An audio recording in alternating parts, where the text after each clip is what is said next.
It's like I can't walk on the ceiling. Oh yeah, got me dreaming, dreaming in colors I never dreamed in.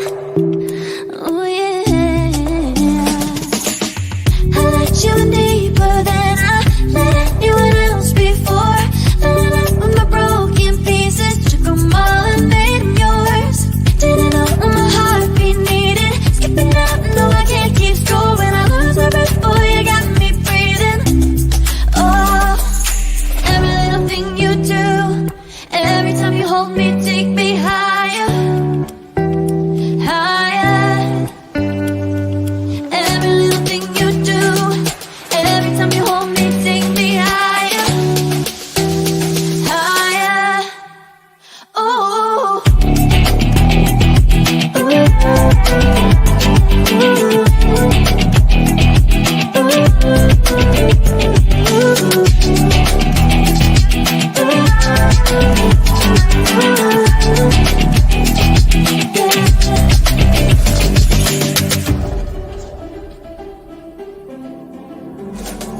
magic. No, I'm never letting go. Now that I have it with you. When you kiss me, it's like the stars fall out the sky onto my heart to cover up what I don't wanna show. I let you in deeper than I let anyone else before. Filling up with my broken pieces, took them all and made them yours. Didn't know what my heartbeat needed, skipping out, no I can't keep score. When I lose my breath, boy, you got me breathing. Oh, every little thing you do, every time you hold me, take me higher, higher. Every little thing you do, every time you hold me, take me higher, higher. Oh, you take me higher, you take me higher, baby, take me higher. You take me higher, baby, take me higher. You take me higher, baby, take me higher. Yeah, you take me higher, baby.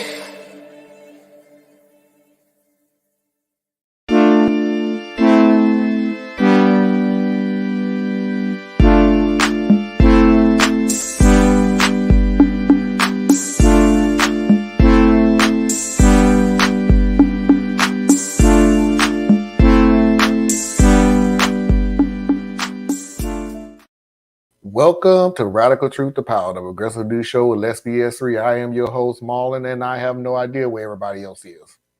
But we just going to keep this train going. As you can see from the title, yet another racially fired killing. That's this time that happened down in Jacksonville, Florida, where a 21-year-old white man drives miles away from his town to find what he feels is the most densely populated Black area he could find. Went to a Black college at first, was turned away. Turned away. He ran away. Found a Dollar General, and after using his guns that was marked with a bunch of swastikas on it, he killed 3 Black people. Subsequently, he turned the gun onto himself, unaliving his own self, after barricading himself into office. So that is a footnote, so to speak, of what happened. Of course, we're going to go into a deeper dive into the situation. But as always, if you are new here, please don't forget to like, share, subscribe, leave a comment, and enjoy the show. Again, if you're new here, just to let you know that the more likes that we get, the more that the algorithm on YouTube will suggest our videos to be seen to people, letting them know that we're live. Also, the comments also help too. It does the exact same thing. Also, while you're here, to go ahead and hit that notification bell so you don't miss any of our content as it comes out. We have content coming out every day. either a live show or a breakdown of our live show, but we have content every day. So go ahead and hit that notification bell so you don't miss a thing. And with that out of the way, let's go ahead and get this party started.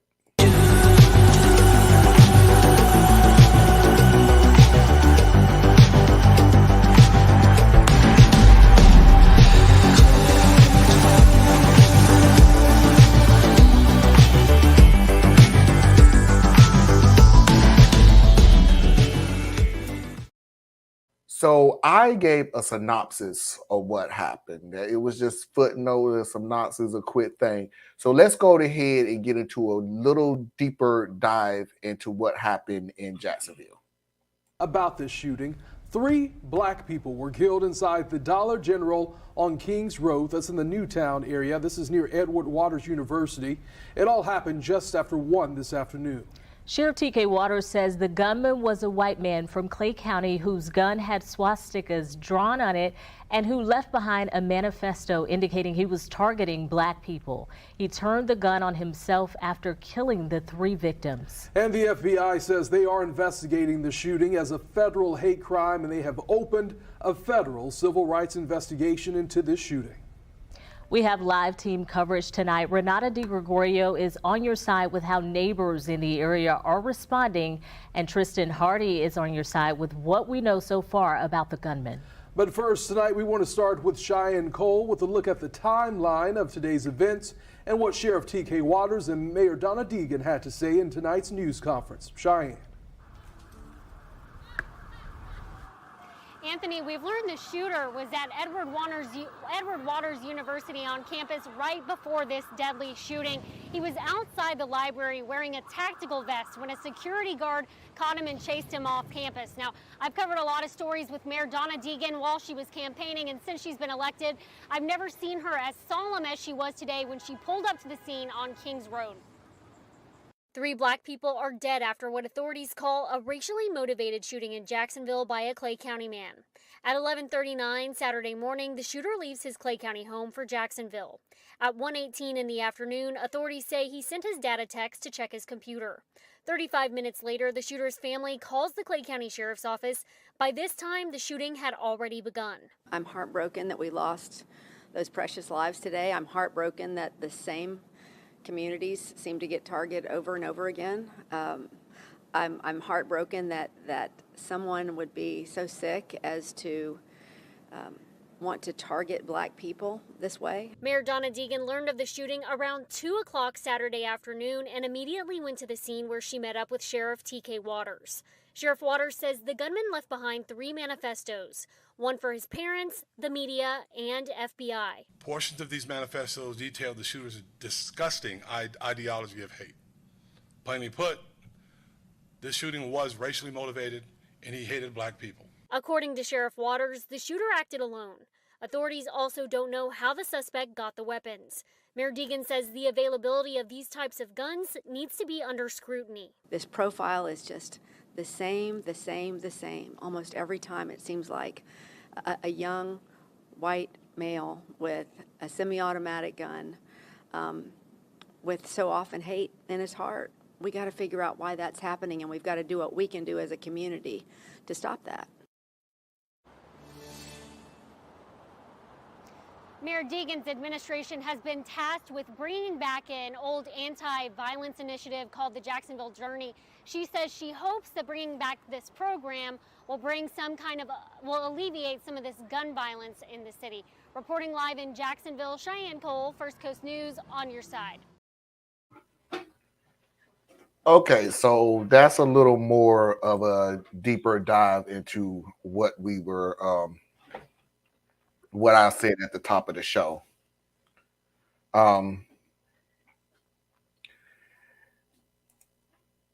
Yet another senseless killing, but it's hard for me to keep saying senseless. They're trying to make sense of it. It's flat out racism. I haven't seen any pushback on it. Chances are I've already seen a whole bunch of praise for it because at least the guy was flat out saying he did it out of racism. I'm about to say I haven't had a chance to read the manifesto, but chances are I'm probably not anyway. But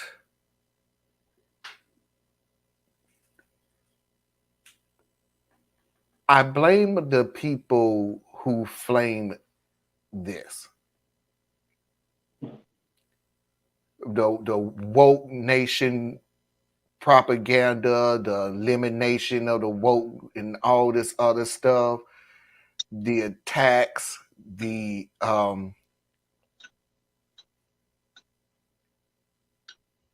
it's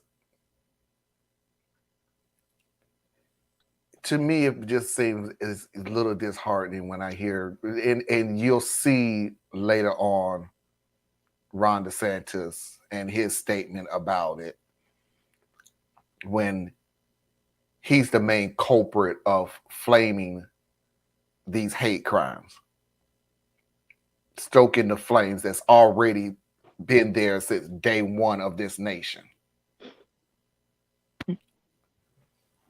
And as we all know, this too shall go away. The rhetoric will not. The hate speech will not. They'll keep it going for their base. And if another tragedy happened, they'll do another woe is me. So sorry. Thoughts and prayers. And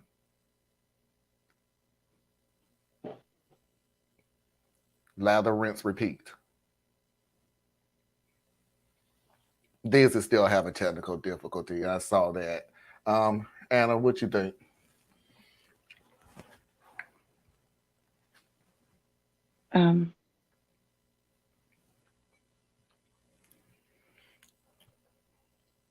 It's hard to keep on coming up with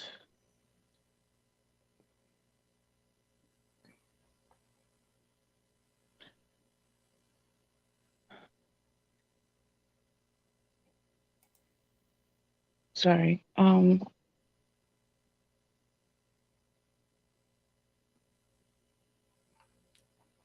We've been here so often.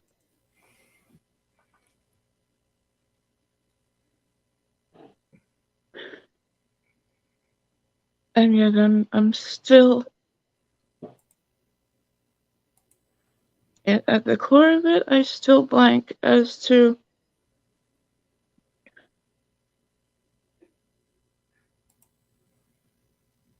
how anybody could hold such hatred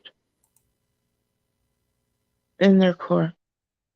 I know we've gone over many different reasons, paths that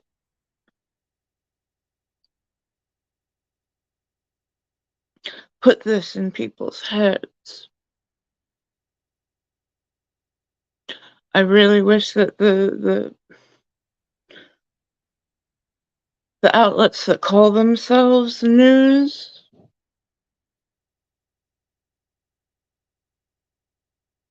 would actually deliver the facts and not, or at least be clear when they are delivering their opinions.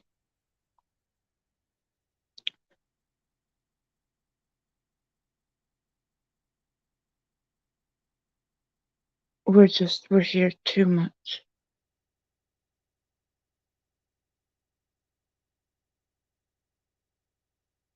I'm not numb.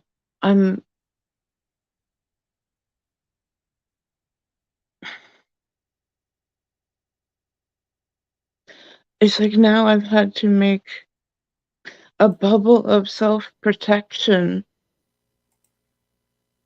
because this is happening over and over.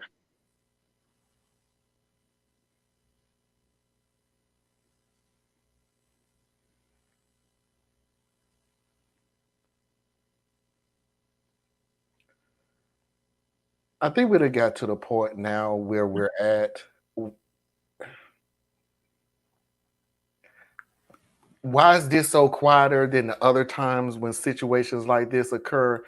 I think I Mhm. came up with an answer because we've said this stuff before. Mhm. I don't have anything brand new to say. I just don't. I mean, I'm not even yelling and screaming and hooting and hollering and whoa. We've been, and it was something that you said, Anna, something that you literally said. We've been here way too many times. That what else can I possibly? I can report it all I want to. But hell, I'm tired of raising my voice and screaming at the top of my lungs because I've done it so many times. And until this crap show stops, we'll be doing it again soon. Very soon. At some point, we have to wonder, what can we do differently? Oh, there's something we can do different, Mm-hmm. but it's not somewhere we want to go. Nope. You don't. Because it's only, as you guys hear me say plenty of times, it's all about escalating. And but my problem is we've been trying to avoid escalation for 400 years. You know what I'm saying? Like we have begged in, we have worked in, begged in, negotiated in, pleaded in, rationalized in. You know what I'm saying? We know what we know what will come if we uh, meet force with force. Right? We're vastly outnumbered. The rest of the world is aligned economically, and the people who want to destroy us, that's what they want. Like they want to force the conflict because they know it will lead to our extermination here, and then it'll greenlight our oppression around the globe to an even greater extent because they'll be afraid that the energy is spreading, and then they'll start coining about the Haitian Revolution and all of those things. The problem we're dealing with is the psychological wages of whiteness, and they know what their response would be to these types of provocations and attacks. They know what they would do. There's no doubt. Like there's never been a time where America was attacked and it said, let's pray about it. There was never a time that America was under attack and it said, well, let's just try to come together and heal the community. There's never been a time where America was attacked and said, I forgive those who attacked us.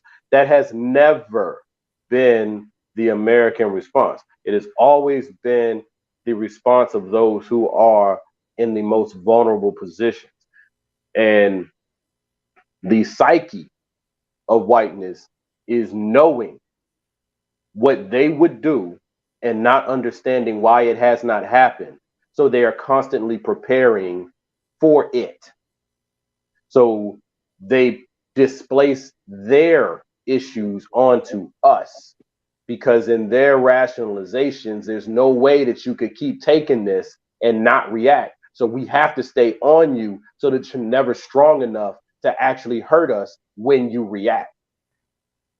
And then these little vanguard extremists and so forth, they're fed this steady diet of white superiority and manifest destiny and chosen ones and all that other bullshit. They're fed this from the cradle. So they don't need rational thought as to why they hate other people. They just hate other people because they feel like other people hate them. And once again, deflection takes hold. So you want to stop what's going on right now, you got to increase the value of Black life. We got to increase the exchange rate. But that means an eye for an eye. That means that just like they indiscriminately come and take one of ours, we have to be willing to indiscriminately take one of theirs. That means you're going to be hurting people who have nothing to do with the problem. That's a horrible place to go because it only ends in destruction. right? The logical path is to look at our people and see what we're saying to you. We're saying to you, we don't even hate you. We're saying to you, we just want you to stop fucking with us. That's it. That's it. You know what I'm saying? Like, settle a few of your debts. You ain't even got to come 100%, man. Just make us better than where we are, because you artificially put us where we are. That's, we're not even saying, most of us in the community ain't even saying cashing out. We're saying put the things in place so that our children and grandchildren have an opportunity to compete directly with your children and grandchildren. That's what we're asking for. But that's too much, because you're a brutal, bloodthirsty, deadly culture, and you can't help yourselves. You know what I'm saying? Because if you weren't doing it to us, you do it to each other. History shows that too. As we have done, yep. You know what I'm saying? Yep. World War II was a bunch of white nations killing each other, right? So the problem we're dealing with here is not that there's a lack of understanding. The understanding is there. It's a lack of regard. It's just, domination at all costs. And that's why I preach separation, right? And I know that hurts some of y'all feelings out there, but you know what? Time out for your fucking feelings. I'm talking about blood.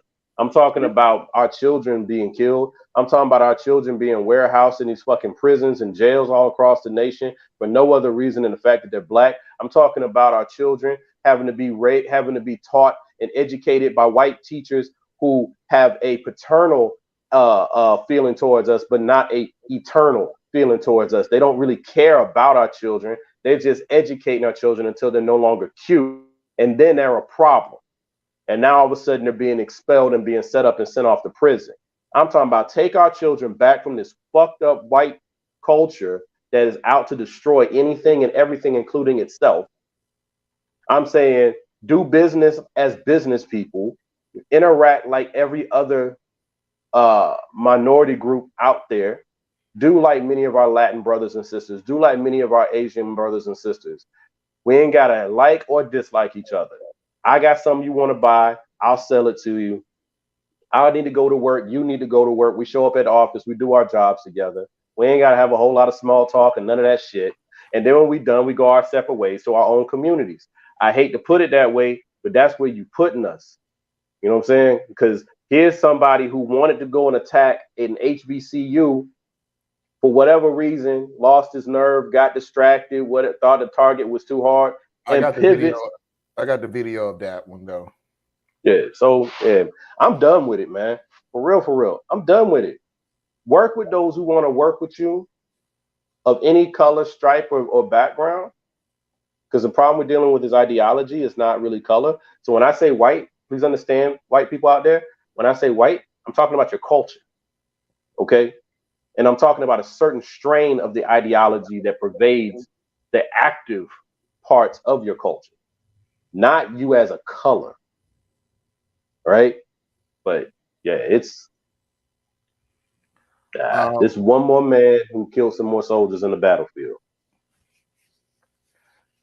We're gonna celebrate just for a split second the security guard that was at the HBCU, because that's where the gunman went first. They're not going to say it. I think he does say it, but I think it was to the fact that the guy showed up at the school and all of a sudden just started, putting on the vest and putting the hood on, and the students was like, yo, what the hell is going on? And he got in contact with one of the security guards, and the security guard chased him off, got his license plate, phoned it in. But let's take a brief second to celebrate the security guard that I don't even want to know how many lives he may have saved by running this guy off. And it was the students who first sought to alert our campus safety team in responding and taking the deterring action to remove this uninvited perpetrator from our hallowed university grounds. Lieutenant Antonio Bailey, who through dedicated vigilance protected our HBCU version of Wakanda right here on Kings Road in Jacksonville. You, sir, are nothing short of a hero. and we honor you today. Your actions are beyond commendable, and they will resonate not just for today, but for generations to come. It was actually the students. We preach, you see something, say something, and they did just that. You know, we was patrolling as normal. You know, we patrol the campus, keep our students safe, and they flagged me down and acknowledged that they seen what they seen, and at that, you know, we go right into action, you know. And for you to have on a tactical vest, gloves and a mask, you know, the question raised, what are you doing here? So upon experience and training, I relied on that as well, and just wanted to get the license plate to pass along to where it needed to go at that time. So I wanted to put that out there that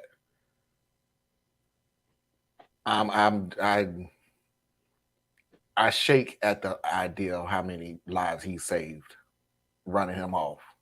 I know it went from say it like you need to say it, Marlon. He ain't just saved lives, he saved children. He did. These people are targeting our children. How would you feel if we target yours? How would you feel if we fucking come for yours? Sick of this shit. But what difference does it make, Theus? Because that's what difference does it make? I'm gonna tell you that's what. They want. That's what I'm saying. That's why nobody needs to go there. I'm gonna tell you what the difference is. Because that's what they fucking telling them now. That we're coming after little Susie. That we're coming after little Johnny. That we're coming in your white neighborhood. That we're gonna rape, murder, and kill your daughters and your wives and your sisters and your aunties. They got them afraid of a thought. They got them afraid of a thought. You know, we fucking dealing with the reality. You know the funny thing that you said, Theus, that I never thought of, and it irks me, not by what you said, but because you had to say it. That the civil rights movement was nonviolent. No, the civil rights movement was very violent. It just wasn't from us. Yeah, calling the civil rights movement nonviolent to people out there who have been indoctrinated into that way of thinking. Because I'm not gonna say it's like you want to think it. This is what it's been pushed into your head. Calling the civil rights movement nonviolent is like calling slavery nonviolent. The oppression was only coming from one side. The abuse was only coming from one side. The murders were coming from one side. The bombing of a church to kill 3 little girls, that came from one side. So to equate that to nonviolence is to equate slavery to nonviolence. That's why these people don't like to have a conversation about slavery. You know what I'm saying? And when they do start to have a conversation about slavery, they want to focus on states' rights. They don't want to focus on what was the fucking right that the state was trying to push for. It's in your actual documents of secession. It literally says that we're seceding because of slavery. Yeah. You see what I'm saying? But I'm done trying to rationalize with these people, right? There are people you rationalize with, there's people you reason with, there's people you work with, and there's other people you just have to fight. You know what I'm saying? So like the security guard, thank you for stepping up and doing your job that day, because all you should be having to do is make sure that parking is enforced and make sure that you don't have, and make sure if somebody doesn't have their visitor sticker, they go to the front office and get a fucking visitor sticker. That's all you should be having to do. But you having to sit here and keep an eye out for people who are trying to kill children. And I commend you for that. You know what I'm saying? Now I would have personally hoped, you know, that this encourages all of the security across the country that does carry a weapon. For those of you who do carry a weapon, make sure you go get a lot of training, because you know what I'm saying, that what you're taught to do is shoot center mass. These motherfuckers coming out with tactical shit. You need to hit them in their legs. You know what I'm saying? You hit them in their legs, fuck them up real good so they can go down, and then you can do what you need to do with them. Okay? Because they coming ready for center mass shit, right? They even coming with tactical helmets and shit. You know what I mean? So, but the thing is, that shouldn't even be something you have to be worried about. That's not shouldn't even be something you have to be worried about. You should not be taking a job to have to prepare yourself to have to kill another human being. That should not be in the job description. That's like when they talk about arming teachers. So not only is this person going to be dedicated to the education of young minds and things like that, and keeping them safe between each other, you want them to also now be prepared to take a life. Because that's what you're asking for when you tell somebody to be trained for a firearm. So let's add this. So let's add the places to the list. I mean, let's add. Yeah, I said it right. Let's add schools. Let's add black colleges. Let's add Dollar General. We got churches. We got grocery stores. We got convenience stores. You got grocery stores. You got Subways. Thanks. You got parks. Yeah, you got the parks. Yep. You got Walmart. You got convenience stores. You got Walmarts. Yeah. Pretty sure. I mean, there's nowhere. There's nowhere. There isn't a place. There's nowhere you can go. There's nowhere to be safe from a predator. Hospitals. Yep. There's nowhere to be safe from a predator. Yep. Concerts. Yep. Concerts. You know what I'm saying? Mm-hmm. Protests. You know. Mm-hmm. Schools. By the way, here's the funny thing about it. I don't want to say schools as in we're talking about the college. Because if I wanted to get real deep about it, I mean fucking elementary schools too. Elementary, yeah. Yeah. They're the number one target. Baby. So I know Thea and Anna was saying babies, they were children at that college. We're talking about literally fucking babies. Yeah. Kids. Yeah. And see, I'm most charged about the racial component. You know what I'm saying? Because like I said, I don't care if a person is racist. I think a person has every right to be racist if they want to be racist. My problem is when you take action and you cause harm to others. You know what I'm saying? Keep that anger and all that shit inside of you. Do that shit with you and your friends. You know what I'm saying? But it's a situation where you got a racial element that's killing people just because of race. That the media will always try its damnedest to say it's not that. Right? This was the first time in a long time that they were like, yeah, no. Yeah, this is race. You know, the shooter basically gave them no other option. When they write a manifesto. I mean, he was like, I hate black people. Like he had, you know what I'm saying? Anything short of that, though, they would have been like, well, we don't know what was in his heart. And, you know, and he may be coming from a troubled background and never had a job. And they couldn't do it this time. I listened to one guy. They was, it's a Southern thing when we say this, bless your heart, which we were kind of saying at the same time, we're saying, boy, you dumb. It's the exact same statement. We just try to be nice and say, bless your heart, but we really mean, you dumb. So they interviewed somebody that was where the kid came, who's the neighborhood where they're 21 years. I'm not gonna call him kid because somebody will pick that up and go, he was just a kid. No, that was a grown ass 21-year-old man that made that decision to do all that. And they interviewed a guy from the neighborhood, and I don't understand. It was a tight-knit neighborhood, and we all get along. And if somebody needs something, and we would give it to them, and if we need something, they would give it to us. We was all a tight-knit group. I'm looking at this interview like, so? The hell that what? So that's not supposed to happen here. Because you a tight-knit group? What? Because that's when you got to dig in on people. Like what? That's why you got to dig in on people, but they'll never do it because it's rude. At the time, right? It is rude. Right? Person says, it's not supposed to happen like that around here. It's such a calm, nice community. Everybody knows everybody, and blah blah blah blah blah. Right? So, but the real thing is like, well, what do you mean by like that? It didn't happen around there. It didn't. No, I'm like, what do you mean by that? Like, where is it supposed to happen? It didn't happen around you. Trust me, your neighborhood is safe. Trust me. You're Gucci, dude. Trust me, you okay. But that's just it. The neighborhood is not safe. We got to stop that too. You know what I'm saying? The suburbs are every bit as dangerous as the rest of the country now.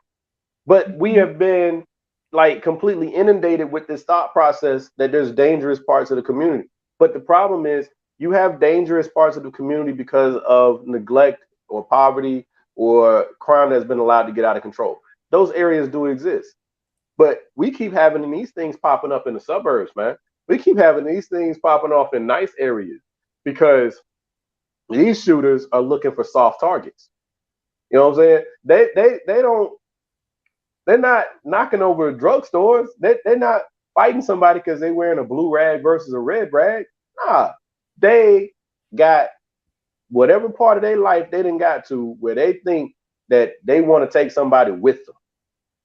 So then they're gonna go find a soft target so they can take as many people as they can with them, so that somebody would notice them that never noticed them before, even though they're gonna be out of here. They don't care because people aren't real people to them. No. You know, the race warriors are the worst. And the sad thing is, these little race warriors like you're seeing right here, these one-offs, that's one thing. But I've never taken my eyes off of the real race warriors. They're the ones who go into the military so that they can be trained to kill. And then they come home and join the law enforcement community. And now you got race warriors with a gun and a badge riding up and down the road every day. Them the ones you got to watch out for. You know what I'm saying? Them the ones with qualified immunity. Those are the ones that have a community around them that even if it doesn't agree with them, has to protect them because that's how it works. So, yeah, this is one of them things that's like a one-off. You can't protect yourself, prepare yourself for nothing like this, right? Only thing you can do for things like this is they have to get serious about gun control, and it won't actually stop this. There's too many guns out there. Right. Right? There's too many of them out there. But we still have to start doing something. Okay. And now I'm pivoting a little bit into the political discourse aspect of it. The people on the left, I need y'all really stop with the bullshit, man. Y'all need to clarify your damn position. Stop walking around talking about what you're going to ban. You ain't noticed in the last 50 years that shit ain't been working? You know what I'm saying? They're not going to ban something that white people like. They'll ban shit that they think we like. When the MAC-10 was showing up and the Uzi was showing up at all the crime scenes in the 90s, they banned them motherfuckers. But the AR, nah, they're not going to ban that because there's too many good folk who like it. So we can't be, I mean, if you want to do your ban conversation, I just think you need to be more nuanced on how you're talking about it and be more upfront. And so you can shut down these people on the right who have nothing but negative intentions. And they're just holding on to find a gap in your verbiage, right? So they can go and tell their people, the people on the left want us to take your guns. We ain't said that since Clinton. And you still say But there's things that can be done. But in the meantime, I'm gonna channel a little bit of Malcolm. If the government cannot or will not defend you, then it is on you. It is part of your human right, your human responsibility to protect yourself. Now, I understand when I say that, some people will say, but Theus, that is also going to escalate the issue. Because now the people who already think you're armed are really going to think you're armed. Well, if they already think we're armed and they're trying to kill us, then I don't see much of a problem with being armed when they come to get. Because you know what I have noticed, real talk, when you look at this particular strain of the white male, because that's who's doing all the damn killing, they don't go after shit that shoots back. You know what I'm saying? They don't.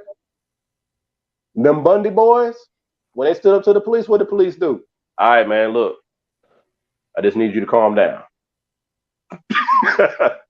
You know, but be a black unarmed protester. They got the tanks out. They got vigilantes like little Rittenhouse running around and shit. If I'm just saying, be ready to protect yourself. That's the days that we are in. Yeah. Be ready to protect yourself. Don't start nothing. Don't start nothing. In all cases, try to de-escalate and avoid. You ain't Rambo. This ain't the movies. The parking space ain't that damn important. What they said to you ain't that damn important. Let that shit ride. But they put their hands on you.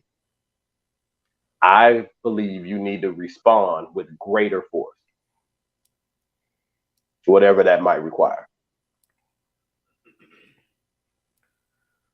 All right. I'm going to pivot a little bit. We got 20 minutes. And I don't know. You got something sunshiny happy for us? No. No, I'm going to pivot to something that I discovered while talking about this story. Let me go ahead and just throw this video up. Not that it really isn't that big of a deal. It's not a big deal to me. Hell, I saw it coming. So Ron DeSantis went to the spot of the shooting during a vigil there, and this is what happened. Florida Governor Ron DeSantis is here. We're going to ask the governor if he would come down and turn remarks.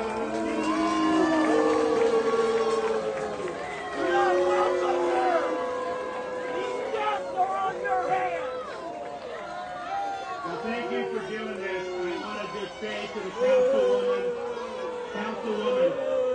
councilwoman, I got you. Don't worry about it. We've already been looking to identify funds to be able to help make sure there's adequate security for Edward Waters College.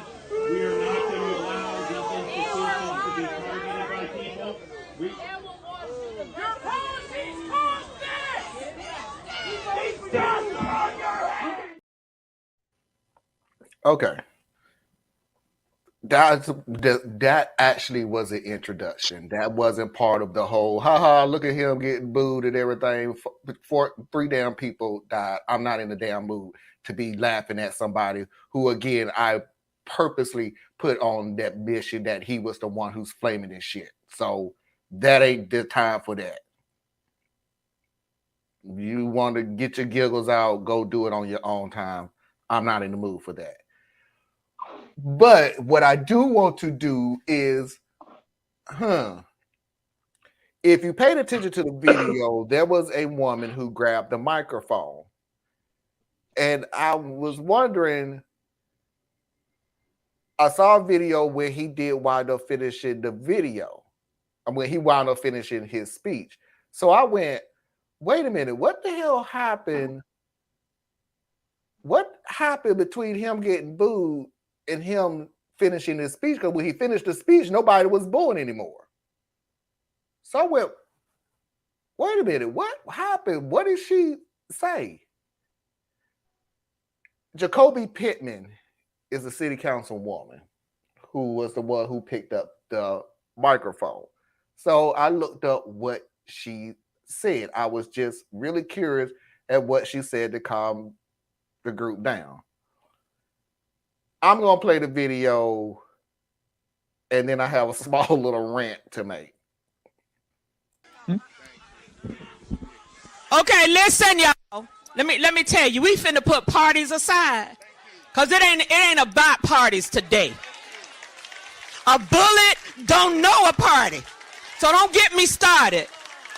Okay, Jacoby is nice, but Ann is not. Now, if the governor wanted to come here and he bringing gifts to my community, y'all know I'm taking the gifts, because we've been through enough already, and I don't want to go through no more.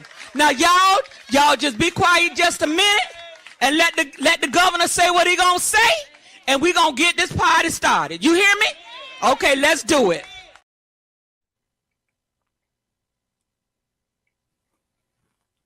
Okay.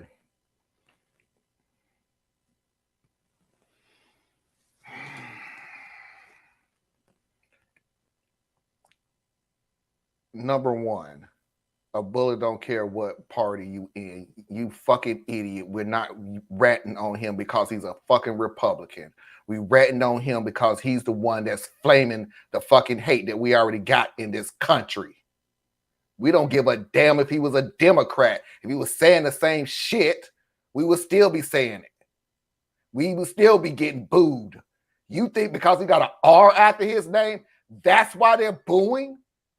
You know damn well why they're booing. You know exactly why they're booing. And the first thing you go to is a party. And number two, you damn right. A bullet really don't care if you're a Republican or a Democrat. A bullet actually do care in this damn country if you're black or white, though. Really cares about that point. I have not seen one of these white supremacist people ask you, are you a Republican black or are you a Democrat black before I kill you? Because the results are going to be the same. Number three, and most importantly on this, lady, what fucking party are we finna throw? Thank you. Number four, and this what irks beyond a shadow of a doubt. Thank you for showing your true colors, because they're gonna give us a gift. We're gonna take it because we've been through a lot more. Thank you for telling us that our whole black race is being able to be paid off. Because blood ain't enough.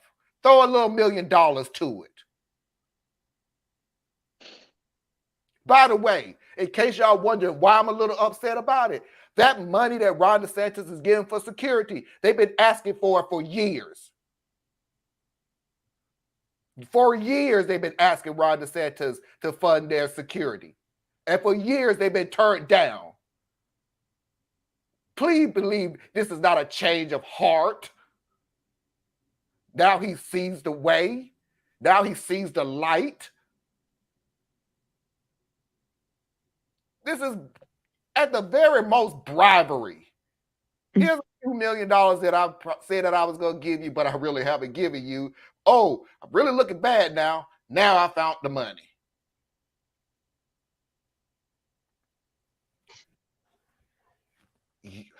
Woo. You, lady, is the reason why this shit keep happening. I got another video that I want to show you too for saying what I'm saying. Because you the one that keeps damn watering down the fucking tragedies that be happening around here. Simply because you want to keep peace. Then is she not running for a higher office now? Oh, I don't know. Let me read an excerpt from Florida Politics, which really just shows you what type of woman. After days of criticism, Jacksonville Council member Jacoby Pittman explained why she called for chivalry when a crowd jeered Governor Ron DeSantis at a local venue. In the process, she reputed the governor, who made a rare trip into the hostile territory in Jacksonville Sunday afternoon to offer words of comfort after yet another incident of racial violence became part of the city history. Pittman, a Democrat, positioned herself Thursday with people who called for her accountability for the governor in the wake of a white man with swastikas on his rifle killing 3 people at a Newtown Dollar General last weekend. DeSantis promised Jacksonville resident that help is on the way after 3 black people were killed by a white man at a Dollar General near Waters University, near Edwards University. He appropriated $1 million for security enhancement at the school, something that the damn school been asking for years. I know that's not in there. That's my statement. And another $100,000 in aids for the victim's family. But Pittman's statement, released 4 days after the visuals, suggests his help wasn't sorted. Let me be clear. The perpetrators alone isn't responsible for the tragedy. Pittman writes, it's also the armchair generals, extreme right-wing politicians who created policies for racial and gun-toting white supremacy to thrive. 4 days after you said it had nothing to do with, it just have everything to do with politics. Look, man, okay. I am not challenging your perspective on this issue. See it the way that you must. I am saying that I'm not going to sit here and attack that black woman because she was inarticulate and said some shit that don't quite line up when she is devoid of power. And the person who actually has courted white supremacists, courted attacks against the black, gay, queer, and Latin communities is standing there. She was trying, whether we agree with how she did it or not, she was trying to control an event. She is not obviously a great public speaker, even if she probably thinks she is. One thing you did point out, bro, you said what kind of party or whatever. One of you said it. I don't know. But come on, we know that's a figure of speech. Let's not play the same game that the people on the right play. Let's get this party started. Does not mean that it is a fucking party. It means let's get this thing moving. And so I really am unconcerned with her. She's a nobody who calls herself trying to play the political game. But the people with the power, the person who I look at most for all of this is old DeSantis and all of the machinations of the Florida legislature and the abundance of white nationalism, white Christo nationalism, and white supremacy organizations that abound in Florida. So I don't know, bro. I'm just like, I'm not gonna sit here and attack this woman. She's not even a problem. The problem with her is artistic. It's not even substantive to me. I get you. I want to attack her. It's too easy to attack her. I mean, I'm definitely not gonna sit here and attack my own. Not over something like this. No, it isn't an attack like, woe is me, I don't want that to happen to you. I want to attack her as in, do you understand the words that be coming out of your mouth is not helping us with our cause at all? Yeah, like, but is it really like, in other words, what I'm saying is this. What made you grab that microphone? What made you want to be the person that grabs that microphone? Isn't she a local somebody? A councilwoman. A councilwoman among other council people. What made you have to be the one to grab that microphone? Because as a council could have said his little speech and got the crap out of the way, walked his little happy ass out of there. They did it in Texas with what's the governor up there? Beto? Abbott. When Abbott went to that spot where the school shooting was, rode up there. I ain't trying to be funny. I'm literally telling you what I saw. Rode up there. They booed the living crap out of it. They jeered the crap out of it. Everything else. He did some little speech and rolled out. Not one person came, okay, come on, y'all chill out, y'all calm down. He's trying to give his I feel you. It's like, why are you I feel you, but I mean, like, why are you so upset with her though? I mean, she's somebody who's trying to grandstand and trying to build her career. That's what they do. You know what I'm saying? That's what they do. One more video then. This is why. I don't need you grandstanding on trauma. But here she goes again. Today, the mayor's office and city council member Jacoby Pittman held a meeting to speak with residents, but it didn't go exactly as planned. News4Jax reporter Khalil Maycock joins us. Khalil, walk us through what happened. Yeah, so at a certain point, the community healing was supposed to happen in this church behind me. Now, media wasn't allowed inside. Now, at a certain point, we did see large groups of people starting to walk out, and that's when a lot of yelling started to happen. This was between a pastor and another lady inside, and then Jacoby Pittman and that pastor started yelling as well. So take a look at this. That's unbecoming. I'm speaking my truth. I apologize, Pastor. Jacoby Pittman being ushered inside of the church while she is going back and forth with a pastor. The pastor was yelling he's tired of fighting for change in this community, while the council member was yelling about the pastor hurting the families who are grieving. All of this unfolding after a meeting that was supposed to focus on healing in this neighborhood after last weekend's shooting. That's when 3 black people were shot and killed at a nearby Dollar General for being black. The pastor, who ran unsuccessfully for city council, says the reason he was so upset is because when it came time for people inside of the community healing meeting to speak, he says elected officials didn't want to hear real concerns, so he and another person were asked to leave. If we're telling you this is what we need to start the healing process, you should have did it. You work for us. But to tell us that we got to leave or that we can't voice our opinion, why do you call us here? It doesn't make sense. But unfortunately, we had a disruption of individuals that was showboating. They had, concerned about last week, and I don't have a problem in addressing those issues, but today wasn't that.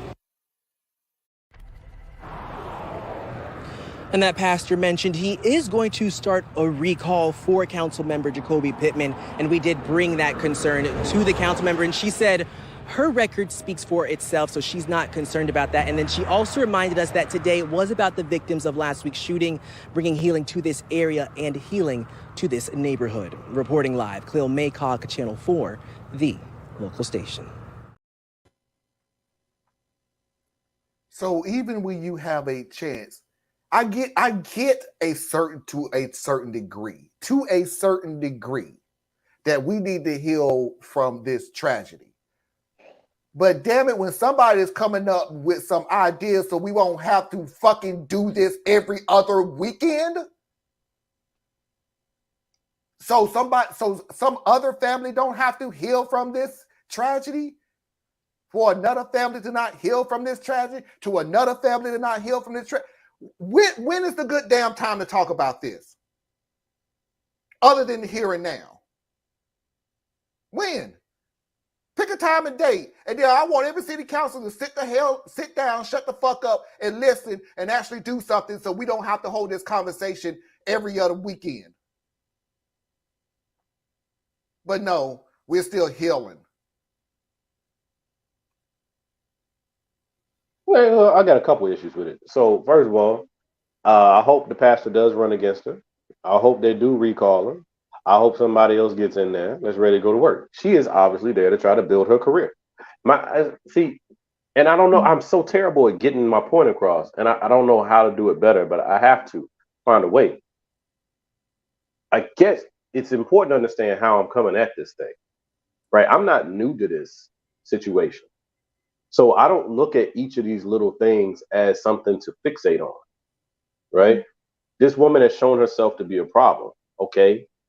Local residents, do what you're supposed to do and get her out, because obviously she's just trying to build her career so that she can move from council to some other state office and then move up and hopefully head off to Congress.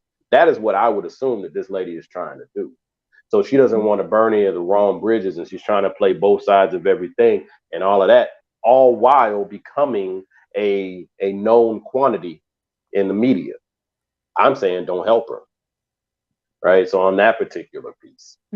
And then I'm also saying, what is it that we're actually after in this situation? And is she actually a true obstacle or benefit to what it is that you're after?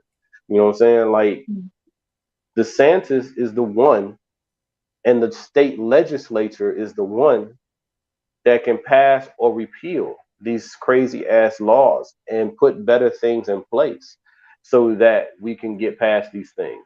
I don't care what you say at the city council meeting. They can make it worse. They can't really make it better.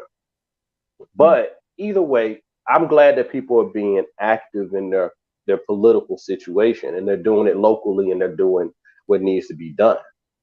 I just don't like where the issue is about white supremacy, but we are being intentionally spun up to look at black people fighting black people over black people being killed. You see what I'm saying here? I get you. Like, I see what you're saying. If the story has shifted for enough people, it just becomes a lot of distortion and noise because now people are hyper focused on what appears to just be, look at these black folk fighting with each other. They don't even know what they want, right? And I'm not saying go and perform for the white people because I don't care.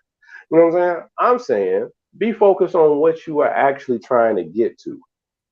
And it sounds like that's part of what's going to happen in this. If the community can stay focused enough to still be willing to get rid of her a year from now or 2 years from now when that time comes around, right? But I still come back to the person who killed those people was a white supremacist. The ideology that killed those people votes for DeSantis, actively supports DeSantis, shows up at his rallies, waves their Nazi flags, right? He is the clear and present threat. So yes, I get people being upset with her for trying to distract, but I think that was just purely grandstanding, and I dismiss it as soon as I see it. I think that's my point. That I don't. Mhm. I'm sorry, Anna. Go ahead. I would like to ask if you had been there where Ron DeSantis had rolled up, started spewing his nonsense. What would your response have been to her? Like, Me personally? yeah. So first of all, I don't argue. No, you're gonna hear what I'm about to say. And y'all probably ain't gonna like it, but I got a lot of reasons behind this. I don't argue with women. I just don't do it. And Okay. I'm not gonna attack a woman in the streets over much of anything. Like it's got to be like horribly egregious. So Okay. what I personally would have done is probably had a screw face. Like what the hell is going on here? And because I don't like him, and now I don't like you, and I'm trying to figure out what the hell shit I am standing in this moment because this don't make no damn sense. We supposed to be here talking about the community rallying around these families who have lost a family member. See, the governor has to show up and do a photo op, so he's checking a box. Yeah. Councilwoman is trying to raise her street cred, so she's checking a box. Now we got this clusterfuck of a stage show sitting in front of me, and I would just be literally standing there with a screw face. There probably wouldn't have been much of anything I would have said, and I definitely wouldn't have like stepped up to her and tried to take the microphone or anything like that. That's just not my way. No. Okay. No. I mean, same question, Marlon. Like, if No, I agree. Kim says Foxy says I get in a lot of trouble because of my facial expressions. I can't control it. But yeah, I think my facial expression while looking at her, because no, I'm not surprisingly, I'm not a confrontational person. I'm not a confrontation. I'm not. I'm really not. It look. No, Foxy. I didn't say that. Well, I figure Foxy was fine there. No, I'm not.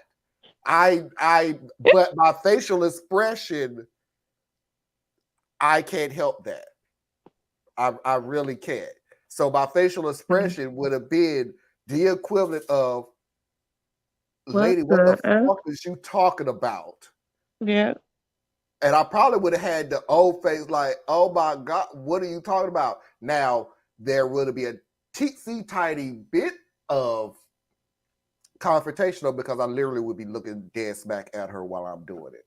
Like, I don't want you to get twisted as of who I'm having this, oh my God, what the hell you talking about moment. I don't want you to get it twisted that I'm looking at Ron because fuck Ron. I'm looking at you trying to say whatever it is that you were saying. So that's my what I would love. My confrontational would go is I will be looking right dead smack at you while I'm making this face. Take it as what I would love. Go ahead. I don't know how to get there, but this is what I would love to see. And maybe one day I'll get better at organizing on this level, right? But as soon as DeSantis started to approach to speak, I would love for us to have the organizational nature where we have a couple of members of our local community that we respect to the level that they could literally raise their hand and just do like that. We all know what that means in our community. If somebody puts up a finger that you respect, that means, hey, y'all pay attention. Let's move. And then we all just would have left. You can stand there and talk to the air. You can have him and the crazy lady with the sun with the big ass glasses and the yellow hair, and they could have talked to each other.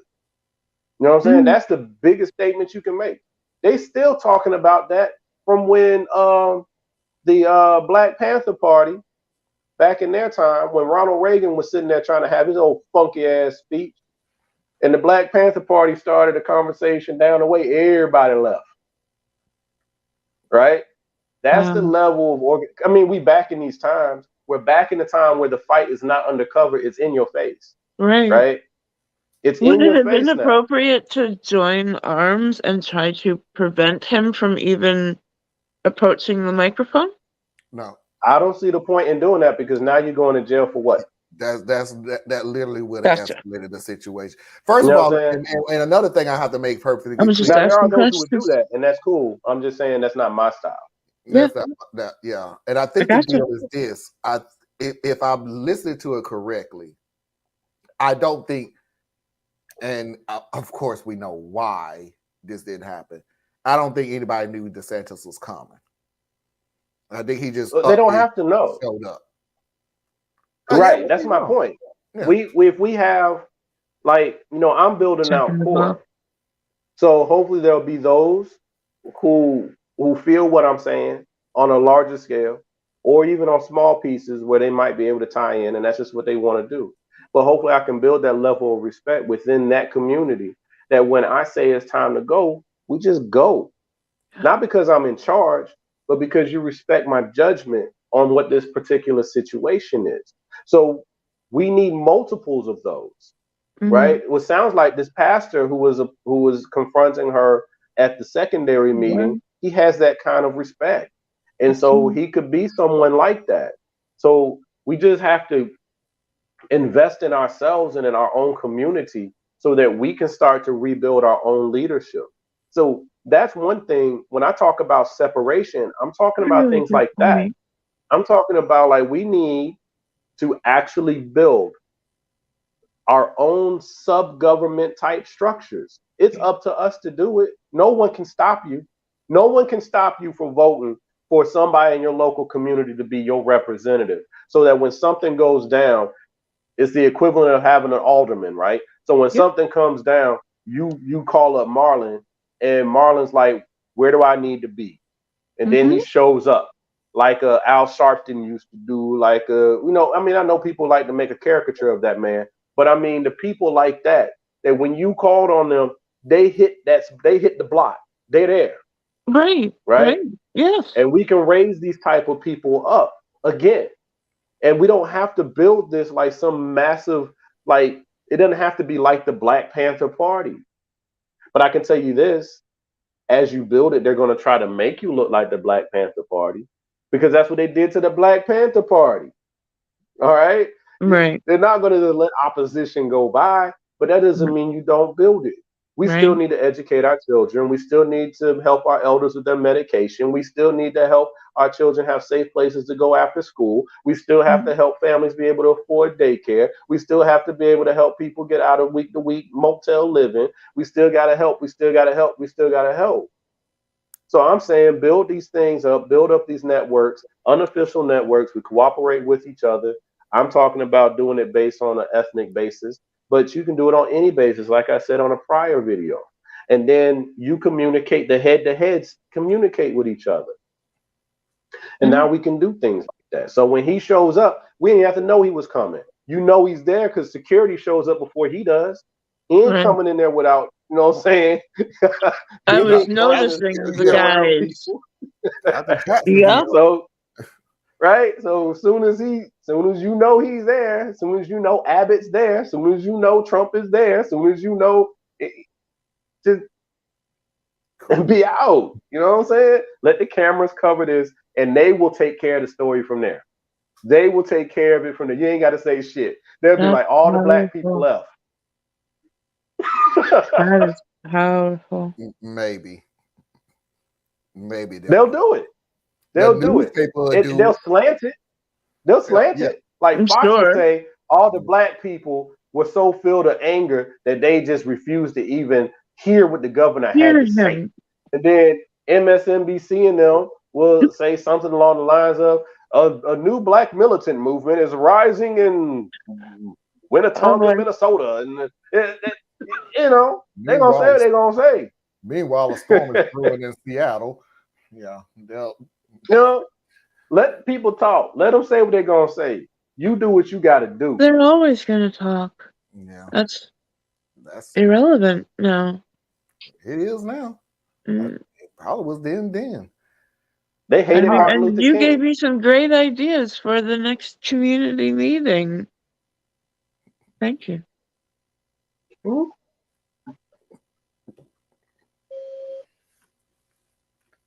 I'll be the one who does that though, Theas, because I have to be the one to go sexual chocolate. Sexual chocolate.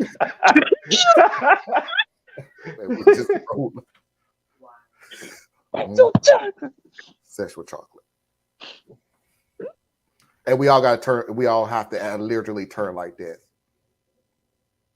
Sexual chocolate. Anyway, that's our first hour. That is our first hour of the show. Those are our heavy facts. We had to get that out. As heavy as it is, it's always going to be reported on this show. We're always going to do a deep dive on this show where I refuse to be take it lightly because it always happened type of mentality. It's not going to happen. If I even start to go this way, Anna and Theas and Tracy and everybody else, please tell me Marlon has bullshit. You need to report it. You need to put the show together for this situation right here. Even if I say I'm tired of it and I'm tired of this tragedy and everything else, brother, I love you, but you need to do it. So that is our first hour. We're going to take a 3-minute break to reboot and refresh with a full second hour. Am I the a-hole, real or nah? Mafia video of the week and Foxy videos of the week. 3-minute break to reboot and refresh, and we'll see everybody on the other side. Stay tuned. Oh, and if you haven't hit that like button, hit that like button.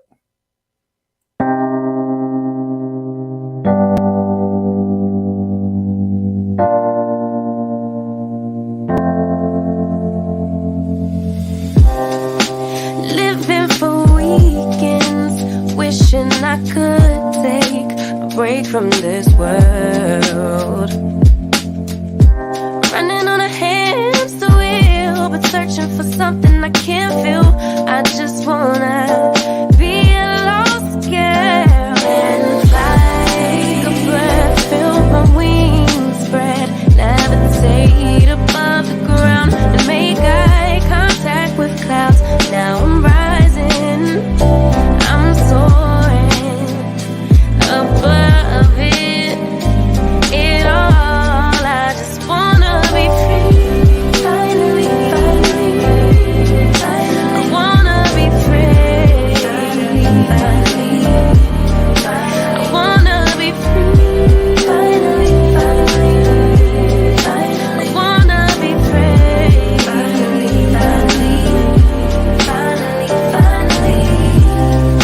I always say dreaming, never imagined I lose my spark. Living in this crazy time, putting back the pieces of my mind. I know how to run from the dark and fly.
love how Anna just slide in at that last second and act like she been here the whole time. It was just before we get started. I had to go tell Mama Hart what I felt was a great conversation. That's all we do on here. She sends her love. Until we talk about mothers kidnapping people. Then hello, Mother Heart. Before we even get started, let's go ahead and pay those bills. Please do not forget to support Tracy at buymeacoffee.com / I did that today. I bought her a coffee. Tracy Media LLC helps support Tracy in all of her endeavors. Please support Anna at BorelliEtc.com. Learn something that you didn't think you need to know, but you should. As always, you can reach me at radtp@outlook.com. That's RADTP@outlook.com. Anna, what did you say that you weren't supposed to say? I was the buy me a coffee. I did that today. I bought Tracy a coffee. Cool. She's no longer on Patreon. And like, man, my Patreon bill like halved itself with the whole deal gone. Oh, sorry that I had to do this. It was really short notice. Hello, Mickey. How are you? Hello, Foxy. Hello, Tracy. Hello. Let me see. Hey, Theus. Even though you're still here. Hold up now. Hey. Parker is in the house. Hello, Parker. Parker, please do look at the first part of the show. It was really good about the season. I just want to make sure that I do say hello to everybody who decided to come and watch us. I appreciate it. Again, if you haven't already, please go ahead and hit that like button. Oh, and by the way, please go ahead and hit that notification bell. It's kind of funny that I would say that because I saw somebody else say this too. I put the ending of his videos as always. I put out new videos every single day. And the funny thing about it is I break down the live videos and put up different videos every single day. So please, if you haven't or you're looking at this as a replay, go ahead and hit that notification bell because I literally do put out videos every single day, except of course Saturday and Sunday in which we go live because what's the point? So I got a lot of material. So go ahead and hit that notification bell.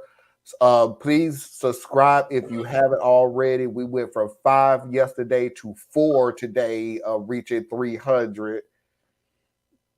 And a little surprisingly, the person who, so I won't give out too much information, the person that I did get is international. So it wasn't anybody that was national from a place that's like really interesting.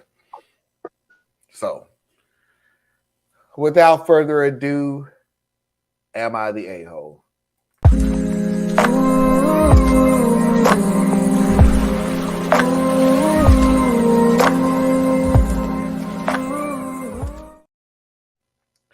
So, full disclaimer on this, I just wanted to play the video because it was between am I the a-hole, in which obviously the person is.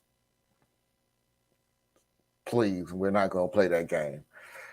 But I wanted to fill up the whole second hour anyway, so I put it under am I the a-hole because Foxy said that the real or not videos that I'm going to show is specifically for this panel, and I'll tell you later why.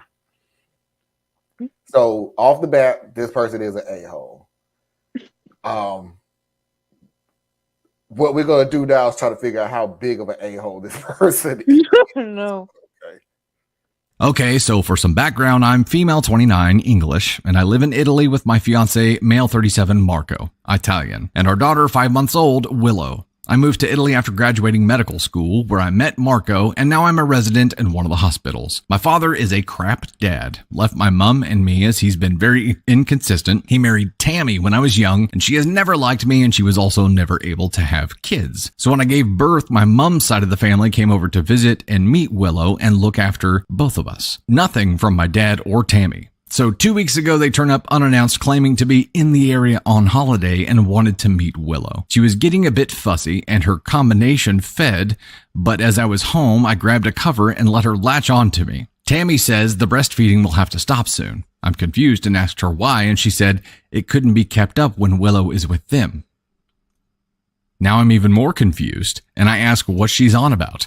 She shows me photos of a baby room and says that we should split custody of Willow and not to worry, she has everything set up already.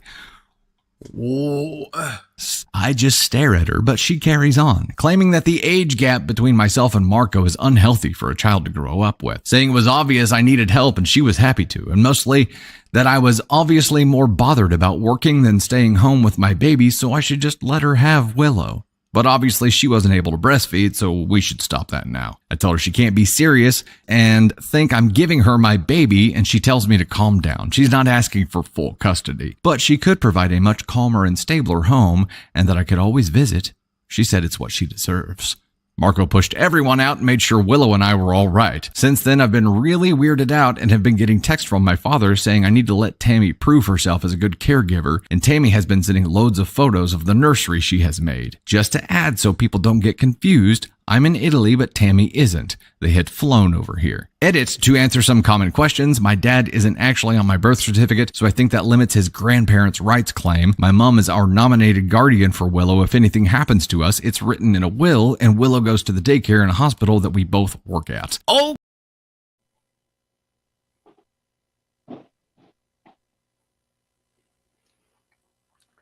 Let me give you a background on my thought process before anybody says anything.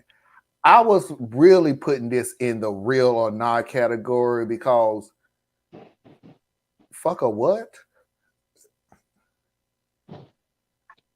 We have heard stories of narcissistic mothers who give your baby to your sister because your sister is a better mom because she can't have kids. We have had stories of give me the baby because you dropped her off overnight and now we got a bond, so I'm not giving her back. We've had that story. Woman, you flew from another fucking country with this. You build a nursery. Hell, I don't give a damn if you build a whole house for the baby to live there by herself. What? Sorry. Is that true? Sorry, my dad is dragging the garbage right outside my window. Sorry. Hey. When you get older, you get it there. By any means necessary, Malcolm X. Oh, yeah. But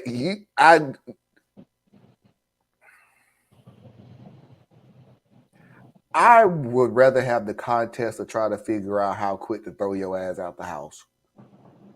That's more entertaining to me than listening to your bullshit. And what you're going to do. And by the way, ew, do you really think sending pictures of the nursery is going to change her mind? If anything, it'll creep me out more. Like, what? Anyway, I'm done. You can't do nothing to me but be mad, and I ain't got nothing to do with you, so who the hell cares that you mad? So, okay. I gave her 4 out of 5. I'm sorry. 3. I would have gave it 3 out of 5. Mine is 3 out of 5. You're just delusional, and I wouldn't have time with it. Just kind of how many times I raised my middle finger. 2 so far, but it was 2 fingers at the same time. But 2. Well, and then I started to count, and 4 for me. Okay. 3 for me, 4 for Anna. Theus. I don't even know how to rate some shit like this. I don't even think that the mom's an asshole. I think she's just delusional, like you said. So I don't see anybody in this as being an asshole, other than maybe her dad. Her dad should realize that his wife is talking out of her head. And my question would be like, why haven't you stepped up and tried to adopt a child with your wife? Because obviously she is missing that part of her lived experience. Y'all should go adopt. They really should. There's so many Instead of babies trying to out take there somebody else's child. who need help. You know? Yeah. And to say that the age difference between the husband and the wife isn't right. I mean, isn't See, an even that was greater age difference with you being the grandparents raising the baby? Right. So yeah. I don't know, man. I don't see anyone as an asshole on this one. It's just a matter of some weird the dad. delusional nonsense. Huh? Except the dad. I mean, that's just by association. I don't even know how to. I don't know, the man. way I don't she see went anybody in about this. it. Yeah, I mean, he just needs to. I don't know. I think if that was my wife acting that way, this isn't new. I mean, I had to know about it when the Mercer was being built. You know what I'm saying? So why haven't I, tried to help her, right?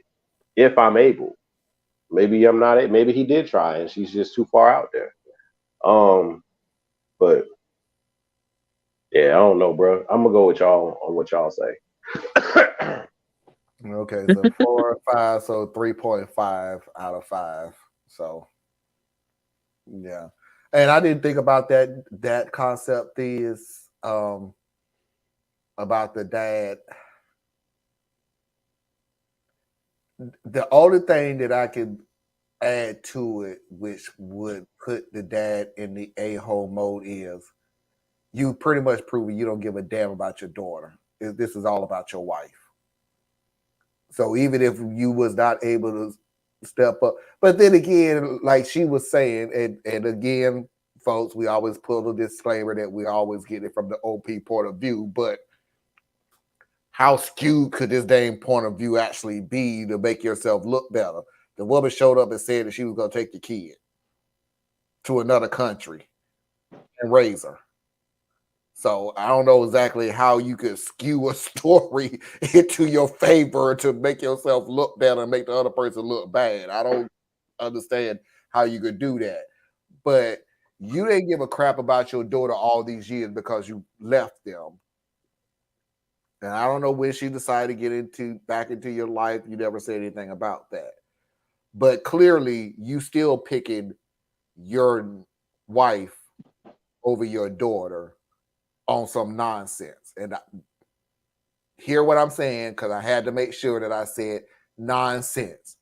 Because I don't want anybody, there's sometimes you're going to have to pick your daughter over your wife, and sometimes you got to pick your wife over your daughter. Yeah, it depends on whoever is coming up with the BS, though. And your wife is completely coming up with BS. So obviously, you're not going to take your wife's delusion. It's the best word we came up with. Delusion over your daughter's stability and child and everything else. And her husband, the father of the baby. And obviously, you didn't care what the father had something to do with it. You went straight, hey, we're just here to pick up the baby. Fuck his feelings. Fuck his feelings. I know he's half up, but hey. Malcolm X quote, make sure to take out the garbage bin by any means necessary. Hey, look. The older you get, you gotta adapt if you want to fill the nursery that badly. Right? Mm-hmm. Dad's wife and Dad's are a-hole. All right. Okay, let's get on into it. I just didn't like the way that she came at She The came out mother of the really child. flatly, right? Like she was ordering dinner. That, mm-hmm. Oh, you can stop that breastfeeding thing. That's gonna be unnecessary. I can't do that no more. So you can stop that. You asking for a glass of water. Anyway, let's go ahead. Real or nah?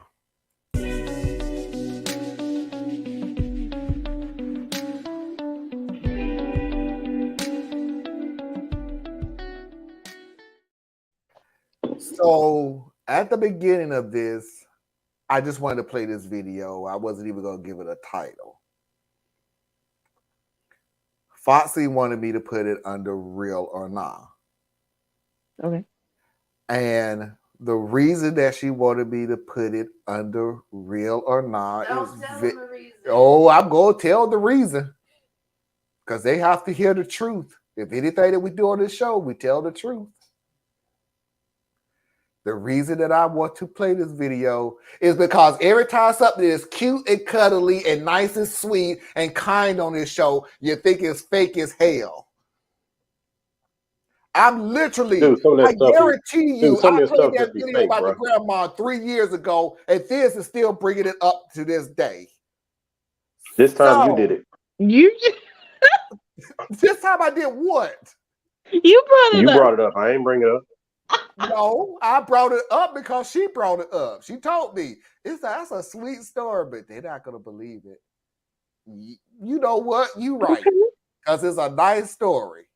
If it don't end with somebody getting thrown off a damn building into a fire pit, that could happen. I know some people. So yeah, so I have told you before, it is not whether it is good or bad. It is the details, and do they add up? Yeah. And I have said real on some things. So, okay, challenge accepted. Let's go. All right, this is a 2-part story, so nobody can ask me. And it's not, can it get worse? Because it's not. It's a 2-part. I had to break it down. So it's got to get better. It's a good thing, right? Yeah, but I don't want to make a video for it gets better. I just don't. So you want positive stories, but you don't want positive stories. Because I don't make a video that says it gets better. I don't want it to be a positive story. You just said that the concern is you like, okay, better way to put it. You like positive stories, but not a 2 positive stories. So not a 2-part positive. It just need all your positive need to make it into 1 story. Now, if we're gonna have to spread into a second story, then it has to get worse at that point. You need to take that up with StreamYard. When they allow me to play longer videos, I surely will play the longer videos. They don't let me do anything but 5 minutes.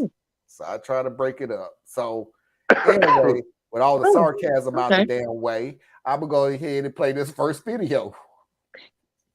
I'm a 19-year-old woman and he's a 21-year-old guy. It all started when a teaching assistant for one of my classes got sick and they got someone else to fill in for a lecture. The guy they got to fill in was a fumbling mess, but damn it, he was also so cute. I did some light stalking afterward and found out that he has a blog, and it was one of the most wholesome and funny things I've read in a while. He's a total nerd, which is very attractive, and I am so into that. One time I was studying in the library and saw that he took a seat near mine, so I struck up a conversation with him and it went so great. We talked for hours and I got no work done. Anyway, I work in a research lab on campus part-time.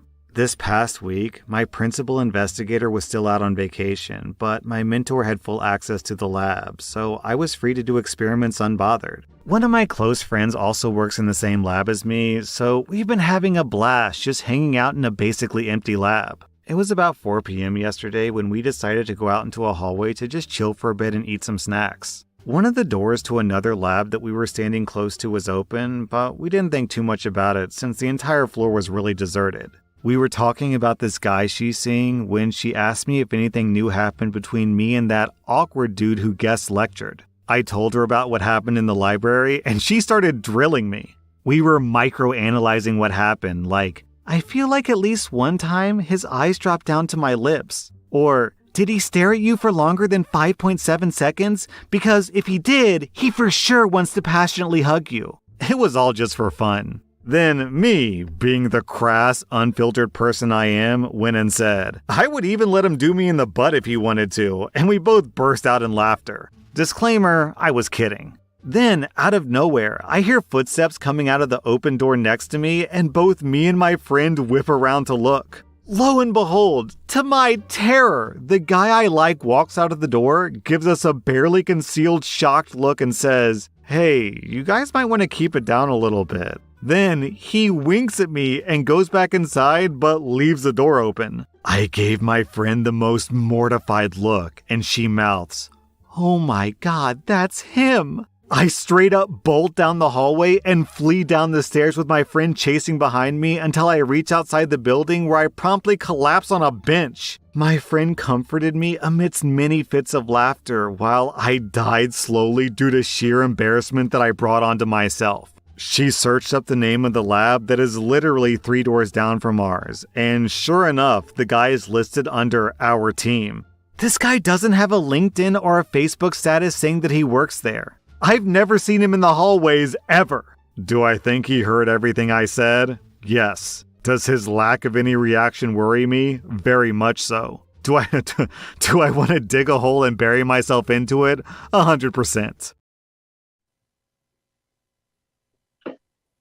So you said this is one of them feel-good stories? Okay, so what part is it that feels good? Is it about being done in the butt? Because, I mean, if that's what you into, then I guess, you know, that's what she like butt sex. Have a good time with that, and you know, cool. And other than that, it sounds like an episode of Big Bang Theory. Because she's a dork, he's a dork, and 2 dorks who are in college or master's level dorkdom, reacting like they're in the 8th grade. So, hey, cool. So the teaching assistant is only 2 years older than the student. Yeah. Yeah. Sometimes the TA could be the same age or younger. Depends on how gifted they were. You do realize there's a second part of this video, right? Yeah, I'm just waiting to see what that is. Because you said it was supposed to be a feel-good story, and the only thing that was feel-good about it so far was that she offered up her booty.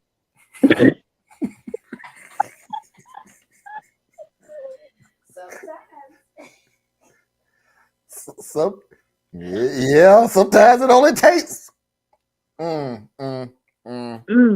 Tracy's watching. And she's a progressive woman. Mm-hmm. Booty play is progressive? It ain't for everybody, dog. I'm just curious. I never heard it called that way before. Well, this generation's a little bit more adventurous. Oh my gosh, you're hilarious. It's not an individual sport. Oh no! It could be an individual sport. It could be. It could be. Wow, Foxy, wow.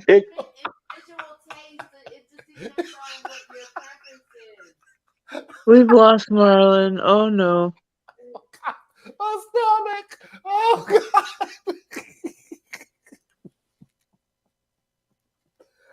That's probably what she said.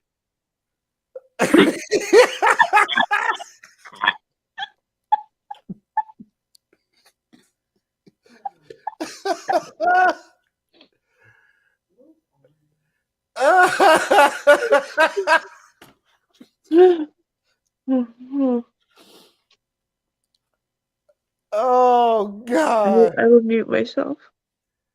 I probably need to stop saying oh god.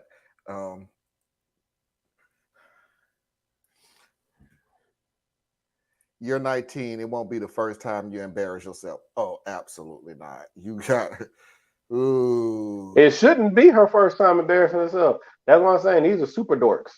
They ain't, which is fine. I like that. I think that's adorable to have that level of arrested development, because that allows you to continue to enjoy your youth. And I personally, I've always loved like goofy women anyway. Like really intelligent, goofy women. That I love that. That's like mad cool to me. Like Freddie from A Different World, that'd have been my hype right there. So nah, I'm good with all that, man. Let me show the second. And then video. Buddy played it off so smooth. He was like, "Hey y'all, just want to let you know, you might want to, keep it down next time." Oh, wink. Wink, wink. Do you wanna? Anyway, let's go ahead. No, that's scary. Do you wanna? Oh my god. Oh, wait a minute. Sorry. I'm tab A. Sorry. I'm tab A. Can I play with your slot B? Let's do it realistically, Theus. It ain't.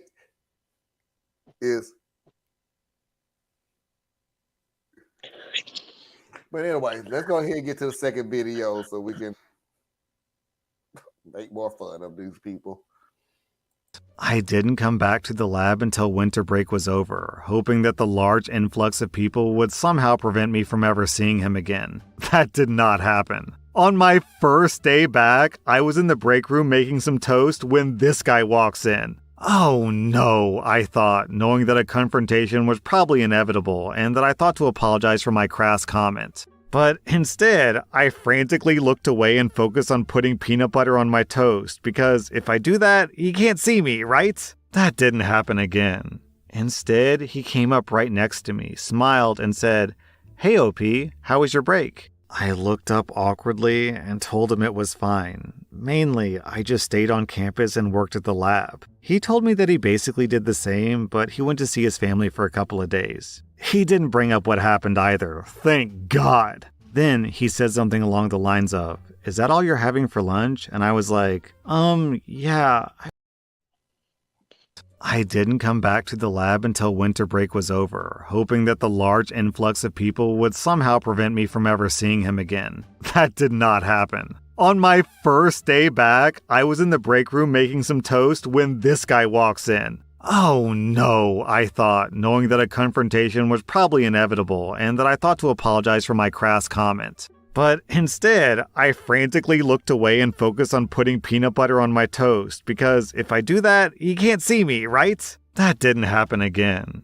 Instead, he came up right next to me, smiled, and said, "Hey OP, how was your break?" I looked up awkwardly and told him it was fine. Mainly, I just stayed on campus and worked at the lab. He told me that he basically did the same, but he went to see his family for a couple of days. He didn't bring up what happened either, thank God. Then he said something along the lines of, "Is that all you're having for lunch?" And I was like, yeah, I was in a rush and I forgot to pack something. Then he said, "Oh, I was gonna go grab something to eat at such and such place. You wanna come with?" I was like, oh, that smooth bastard. I tried not reading into it and brushed it off as him being nice, so I said sure, and we went. Well, we ended up having a great lunch. Inevitably, as we were on our way back, he finally made a crack and was like, "So tell me, after our lunch today, how many seconds do you think I spent staring at you?" I literally just looked at him blankly with my jaw dropped before he chuckled out. "It has to be a lot longer than 6 seconds at a time, right? That has to mean I like you." Even with my shock, I managed to laugh and make a wisecrack back at him. Well, tomorrow is our 1-month anniversary, and we have not done the butt stuff. He told me after a couple of weeks that although he appreciated my comment, he is not into that. Looks like I'll be retaining my butt virginity, and I managed to get a super cute, intelligent, and kind boyfriend out of this whole ordeal. This story just so Saved by the Bell, my God. Bruh.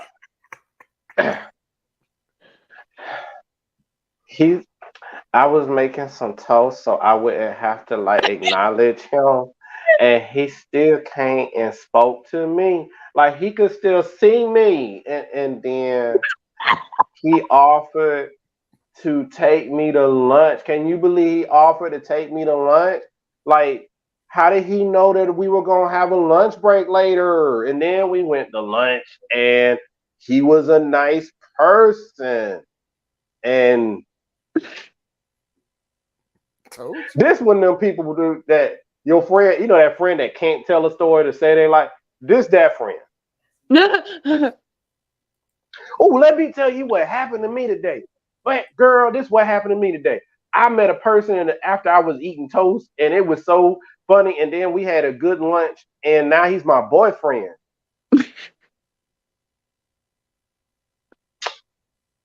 And I retained my butt virginity. Yes, we still don't do butt sex. Okay, you know what? I believe that absolutely this is real, but this is somebody I think it's so real. young. They're just young-minded, which is good. That's why I think that part's adorable. You just think it's real. You just think it's a Saved by the Bell mentality that's going on right now. The college years, apparently. Early Big Bang college. Theory. This is an episode of Big Bang Theory. You went to Bayside? Or this college? I mean, the conversation would have happened at Bayside. But what I'm saying is, this is that kind of thing. Just this could have been a subline in Greece if it was made today. You know what I'm saying? Like this is just two young people who are socially awkward. Actually, the only one socially awkward here is her, because he knew what to do. Right. He knew what to do. He was and smooth. he did it exactly right. Sis, let me explain something to you. And apparently, I don't need to now since y'all 1 month anniversary. First of all, side note, stop that shit. That's not an anniversary. It is if they want it to be. You dated for 1 month. Just say that. Stop that. Cut it out. She might not have had a real boy. From the sounds of it, she ain't never had no real boyfriend. So here's what we need to do. She took her cousin to the prom. We need to bring yourself back. We need to bring you into reality. We need to bring you into reality. It's not a 6 No, we don't. Yes, we do. It's not a month anniversary. It's not a 6 month anniversary. You could do a year. You could do 2 years. That's what an anniversary is. It's not. It's longevity. It's like leave these little dorks alone. Man, that's what's wrong with folks. Little dorks. They're college. They are little dorks. They're little dorks. And they should be allowed to experience little dorkdom. That she has probably never had a real boyfriend, and he has probably had a couple of girlfriends, but she ain't never had a boyfriend the way she talking. Like I said, she's a girl who went to prom with her cousin.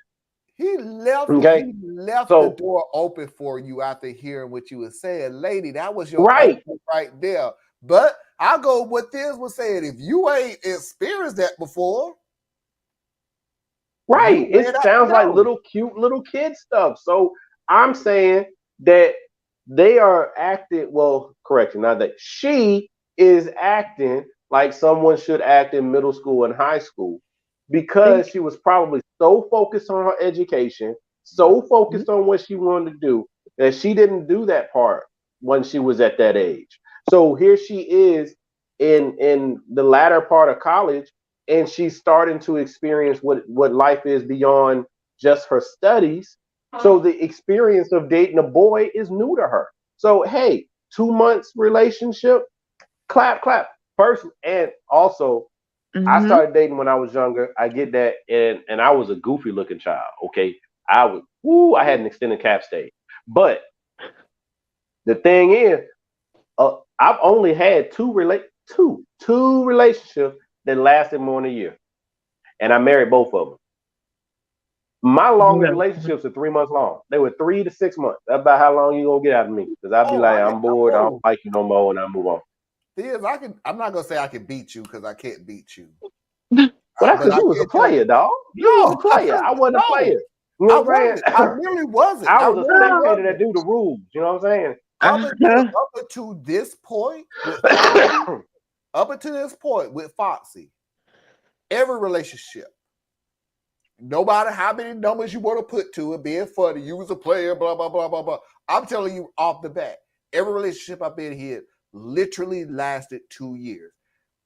Exactly the 2-year mark, it was over.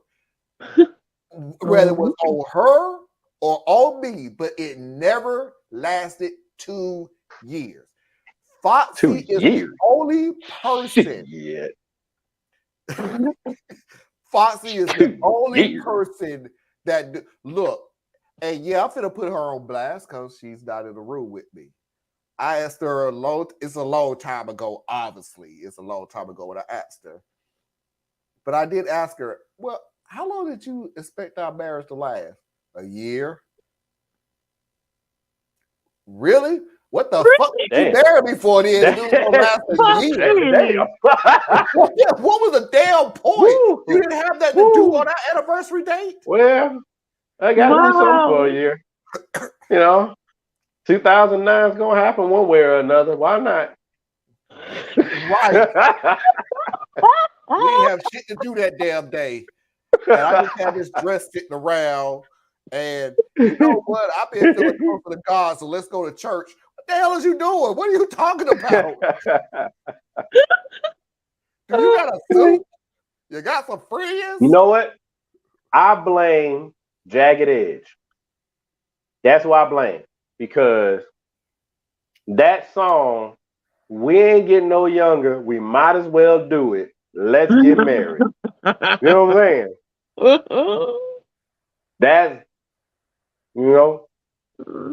But, like, in Living Color. But we still together. Okay, let me ask y'all this question. I'm just giving some context so I can break. I'm trying to think of my shortest relationship. Oh, the shortest relationship I've had? Oh, the shortest? Nah, 24 hours. Oh, no, that ain't my short. Well, no. See, those don't count. Those don't count. I would say mine was 8 months. We was girlfriend and boyfriend on Thursday. We broke up Friday. 24 hours. That don't count. Why they don't count? That's like me saying, that like, okay, in my life, I've dated Latin women. I had a Mexican girlfriend, a Brazilian girlfriend, a couple Puerto Rican girlfriends, a Brazilian girlfriend, Filipino girlfriend. But I'm the player. And then a host of black girlfriends. But at least I stayed in my own race. But you know what I didn't name? I did not name my white girlfriend. Because yes, I had a white girlfriend. If you want to be technical, we were together for about 48 hours. I don't think that should count. I think that's within the grace period. You know what I'm saying? I'm just saying. I hear that. That is like a one night stand that carried into the next day. You're not sure if that's a relationship yet? I hadn't even had enough time to give her a nickname yet. Very important. Nicknames. Very, very important. Last names don't matter so much, but nicknames matter. Mm-hmm. At least I stayed in my own race. So at least, like, that's a point or something. Man, look, I'm like this here. God has created a kaleidoscope of beauty on this planet. Now, I get the rationale for, you know, staying with your group set. I get it. I'm cool with that. Like, I married a black woman, right? That I came from a black family. I married me a black woman twice. And, you know, that cool. That was my life choice. But you want to marry somebody from another race, I say do that too. Only time you hear anything about me from about the interracial marriage thing, it ain't even interracial marriage. It's interracial dating thing. Because if you get to the point where you're ready to get married, then I'm like, hey, all blessings for you. I wish you the best. Let's see what the hell happened for you. Interracial dating, sometimes I look at you a little sideways, only if you are not going in eyes wide open. Right? That's when I look at people and be like, look, little boy, you're a little white girl, beautiful. You're beautiful because God made beauty all over the place. Beautiful. But little boy, she got brothers, cousins, uncles, a dad, a grandfather. Somewhere down this line, you're going to run into some shit. Is you ready for it? Now, if you're ready for it, then go in. Go on with your eyes wide open. Yeah. That's all I'm saying. Mm-hmm. Wish you the best, man. I just want people to be in love and be happy, man. Plus, this is going to be a statement that get that weird, but man, the most beautiful children in the world, there's no mistake that the most beautiful children in the world be mixed as hell. You take two cultures and put them together, they make some beautiful babies. Beautiful. That to me, that's a blessing from God right there. He's saying, look, y'all shouldn't all be all spread out, all separated like this. Look how beautiful you can be when y'all come together. Yeah, that's cool. I ain't got no problem with that. Biz doesn't even know the girl he dated last name. I showed as hell don't. You have literally said that. Do you know your wife's maiden name? I do, because she still uses it as her middle name. And her maiden name is the exact same as my ex-wife's maiden name. Well, wasn't that convenient? So you how nice is that? There's a lot of weird the coincidences are hilarious. Their birthdays are a day apart. Their maiden names are the same. Their fathers go by the same nickname.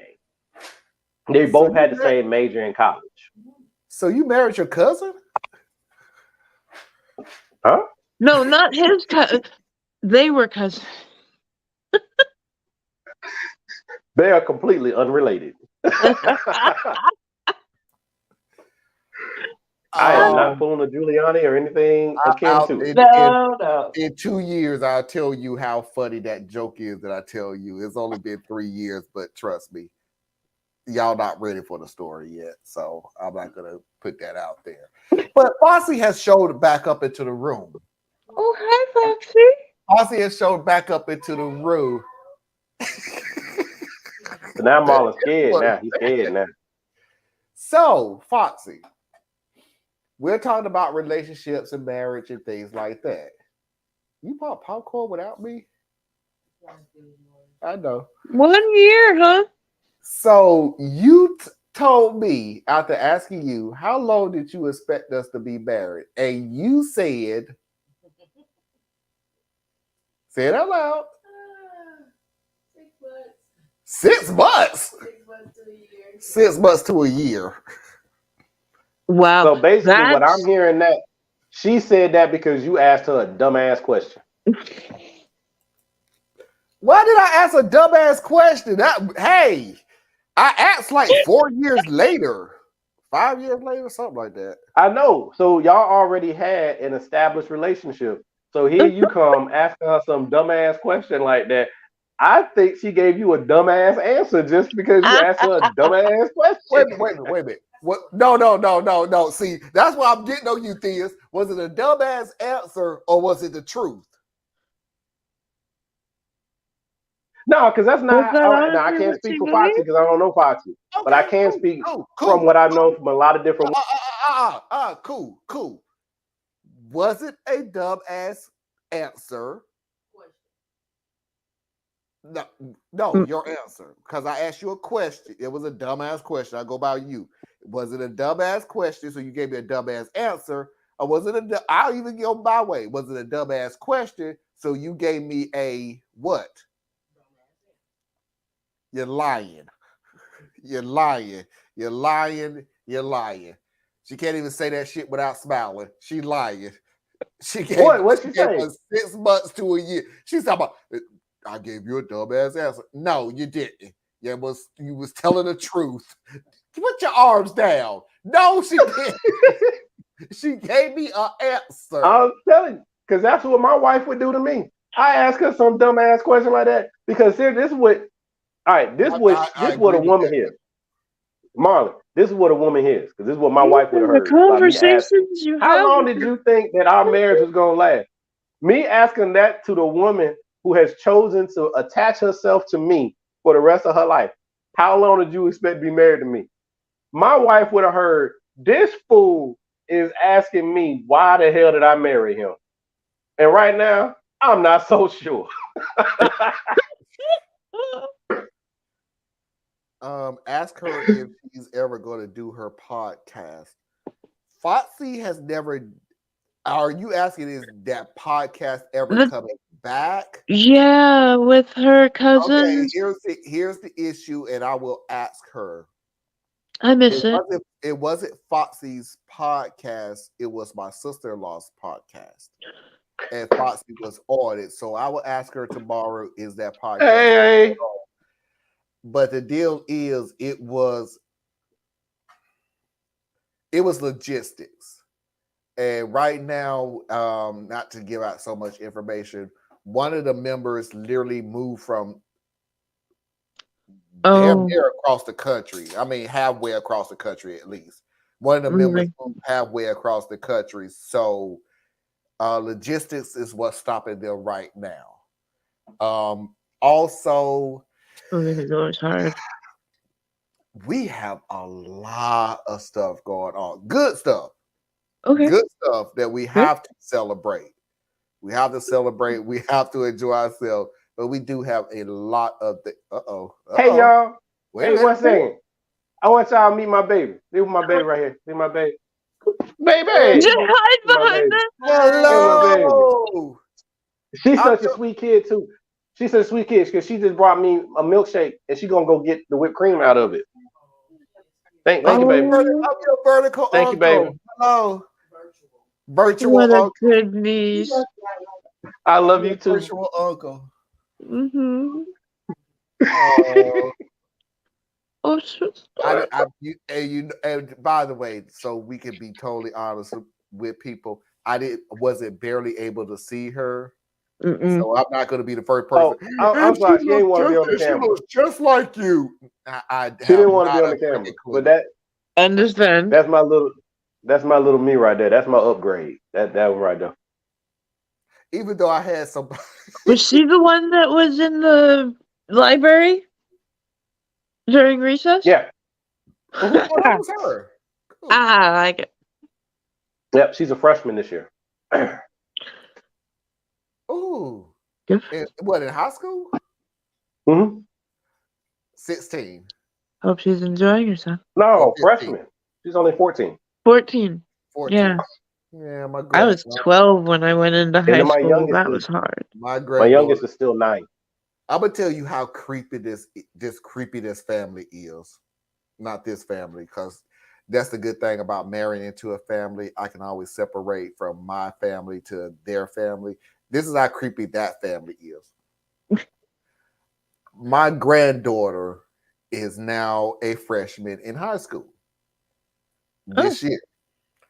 And she's at the same high school my daughter went through. Not only that, this is where it just gets even more creepy. My granddaughter is at the high school that my daughter went to, where she met her now husband. And they've been married for 4 years on the 24th. 4? But y'all stayed in the same town, right? Right. Yeah, I don't think we moved, but it's just like, wait a minute. That's and how I think it's kind of like a rom-com that my daughter went to the high school where I met her dad. It's like it's a rom-com movie plot. But I mean, if you stay in the same locale, that makes sense. That's like when you see, like you said in the movies, where you be like, that's my granddaddy's picture when he scored 5 touchdowns in 1965, and then here I am, captain of the tennis team. You know, that kind of shit. I can't relate to that kind of shit because it would blow my mind. But you got to put a little added pressure on it in the movie version because it's like, so, what's your name? Susie Q? Susie Q, huh? What's your last name? Susie Q Johnson? Of the Johnsons? Thank you, baby. Oh, you got a lot so to awesome. live up to now. There's a lot of whipped cream still in here. Get it all out. Thank you, sweetie. Black men ain't happy for shit. Black men ain't happy for No, you can turn it off. All right, everybody, let's move on so we can get on up out of here. Mafia. I love to see you interact with your babies. Milkshake is thick, man. It's so much love. Mafia video of the week. I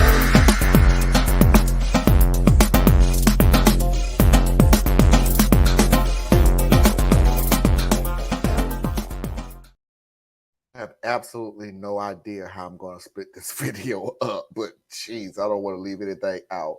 Our Mafia video of the week is actually from Parker.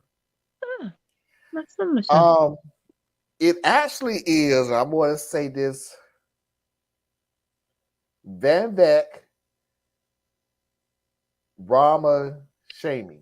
Vivek Ramaswamy. Vivek Ramaswamy. Vivek Ramaswamy. Swami. That dude.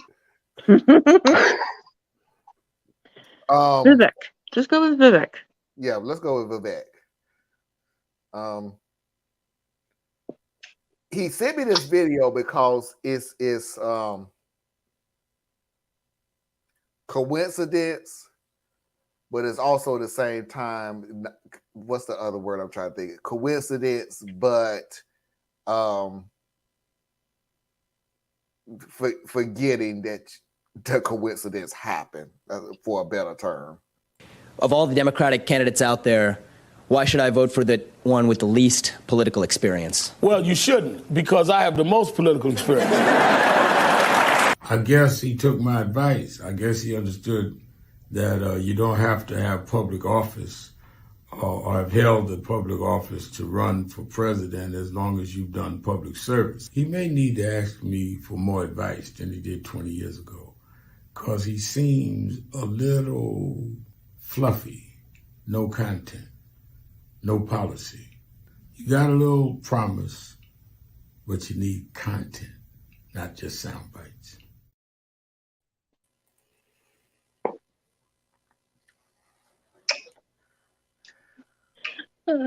Why else probably call that boy fat? He called him fat. His content has no. No, you heard that. You heard that shade. That man He was a little fluffy. That man ain't fat worth a damn. If he weigh 150 pounds, I'd be surprised. I'm talking about Ramaswamy. He was a little chubby in the little video. Did Anna remember Al called him. she was going to ask this that you were all talking about last night? Man, you always wait until we about to get the hell off the air. But let's go ahead and take care of that now. So he has to wait until the end. This is when we start talking about random shit. Got a good point. The Democrat, in layman's terms, the Democrats. This shit's so good right here. Man, this shit's so good. You stop. The Democrats don't take advantage of the situation and doesn't set their policies. It doesn't say jack squat. I'm about to say their policies. They don't say anything when there's a lob from the Republicans about the BS that they do. Their messaging sucks rocks. Mm-hmm. Why?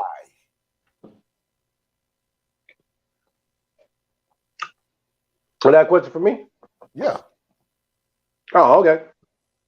So first of all, I would say it's important to not underestimate the intelligence of the people who are involved here. These are very, very intelligent people on both sides. These are very intelligent people. They got some of the best education you can get access to. Most of them have lived quite privileged lives. So they've not had to deal with a whole lot of adversity. So it's all intellectual crap flowing around. They're intelligent people. So the messaging on the left, one reason I say that it is so bad is because their audience is so diverse. So you're, by the very nature of how the Democratic Party is developed, you got too many constituencies to ever try to deliver anything. So the Republicans have a commitment to not deliver anything from the standpoint of we are already ahead. We are trying to protect our privileged position. That's why we do not try to pass new things. We just try to protect old things, right? The Democrats on the other side, such a diverse constituency, if they actually try to deliver on anything, whatever they deliver will alienate part of their base. So if you go too hard on LGBTQIA, you will alienate parts of the Black community and parts of the Latino community. So you tread lightly.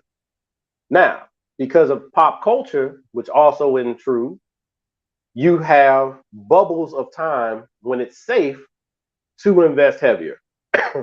Obama took advantage of that window of time to do things for Hispanic women. And Obama and Biden have taken advantage of that to do things for the queer community. No one ever gets around doing shit for us, specifically. So what they do for the Black community is they just try to help poor people because we're disproportionately poor, so then they can get a twofer. But poor is not polarizing. Black is always polarizing. So the Democratic Party's messaging is always all over the place because they can't afford to piss too many people off. And that's my reason for it. It's very annoying. It's very annoying because that means both parties are being highly disingenuous, right? The Republicans are feeding their side fear and the threat of losing something and just keeping them afraid. So they'll vote for them. But they have no demands of them other than to appear to be fighting for them. And then the Democrats, they are like, in my opinion, mercenaries. They're just corruption machines. They're just like, hey, I can't deliver anything or else I'll lose power. So instead, let me just skim money off the top of all these different groups by pretending to advocate for their issues, but never really advocating for their policies. You know, do just enough to keep them from going away. So that's how I would address the messaging thing. But I think I would be remiss to have criticized the Democratic and the Republican sides for their messaging without talking about the independent and the third party messaging, because they're equally as bad in their own way. So they are doing it on an opportunistic standpoint. They are playing, it's more of a cynical game in a way, because the third party and independent wings of the voting constituency, they just feed sugar words, candied language, pie in the sky optimism. Everybody's gonna come together, you know, all this kind of different things. It's like, let's make weed legal, let's make this legal, let's do this, let's do that. But they have no mechanism of delivering any of these things. So one side is feeding your fear, the other side is feeding your apathy, and the other side is trying to take advantage of your desperation.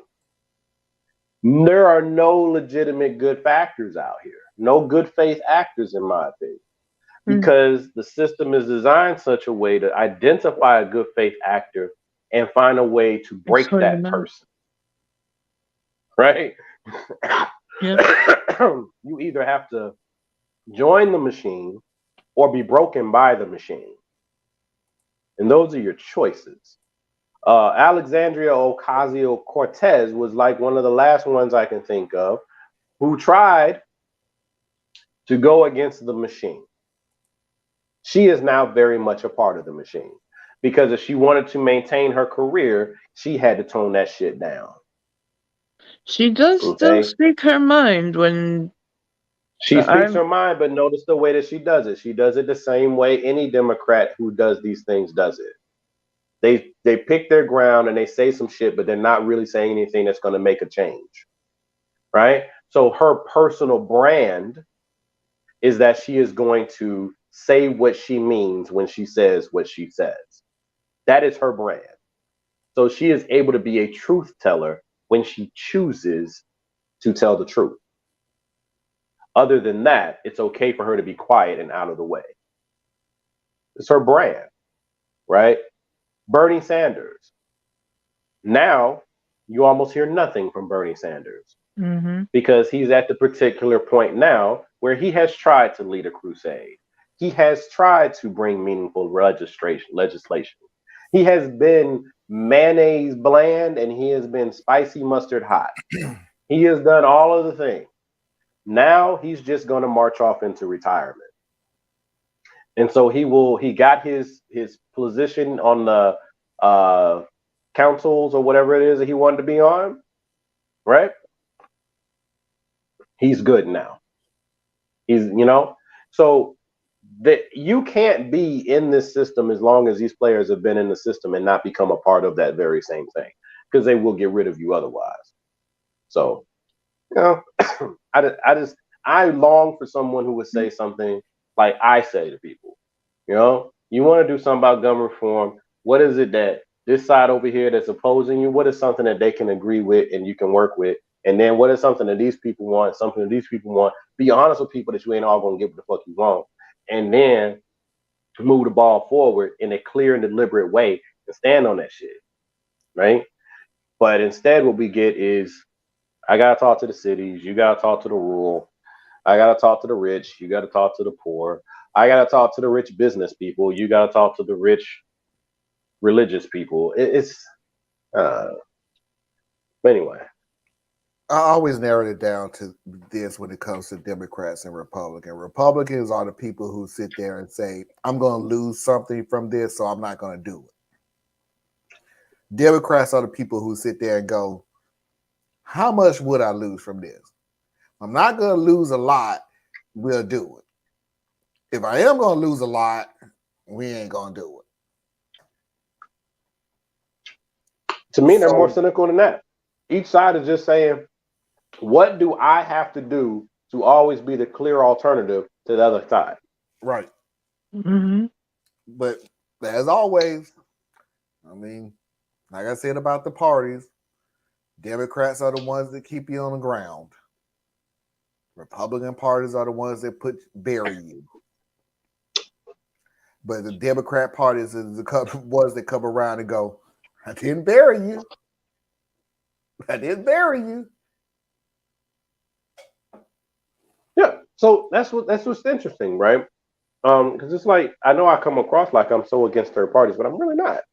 I would love to see third parties achieve something, but the problem is you're trying to be a third party in this system, and this system's not built for you. And this system's not built for you, right?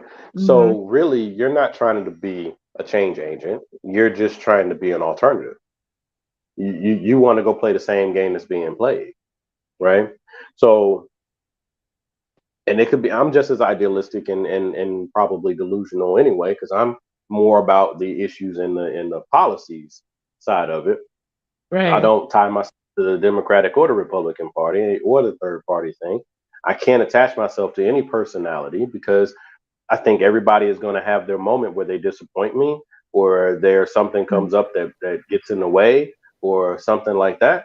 So I'm intentionally unattached to shit, because to me, in order for the third party thing to be possible, we'd have to move into a parliamentary system, in which case we would have at least 4 or 5 parties. Is America ready or willing to do that? No. So that means we're in this system. And this system is a bicameral system where it's just Democrats or it's Republicans. And independents are only spoiler votes. That's all they are. I mean, not independents, sorry, third parties. They're just spoiler votes. That's all they are. It does not mean that it's what they want to be. It's the fact of the system that they're in. Because let's say that, name your third party. I'm not going to even talk about the one who's running right now, but because I love that guy. I just don't like, his timing makes no damn sense. But third party, let's say they win the presidency. Well, you haven't built a third party structure that is able to truly withstand weight or time. So in the off chance that you did secure the presidency, you do not have the Congress. You do not have the state legislatures. You don't have the financial structure in this system. So now we will now have a president who cannot pass legislation. We have a president who cannot negotiate because he has nothing to give. He can't say that my party is going to deliver these votes because I am the head of that party. You're the head of the third party. Not enough of you to swing any damn thing. Not in Congress. So you can only be a spoiler vote. And that's why I get frustrated with that side. But I agree with that side because the Democrats, like I said, are like mercenaries. Their heart is not in this. They're not truly trying to advocate for anyone. They're there to get into position, make money, get their family members in the position so they can make money, and build businesses that will now make money because they're in a position to funnel money to those businesses. That's what the Democrats do. Republicans already have the money. They're ideologues. They don't really care about that. So they're in there to say, how do we maintain the social order? How do we keep our people on top? And that's how they play the game. So it's a really bad thing all the way around. But this milkshake is bomb. And with that, Foxy's videos of the week.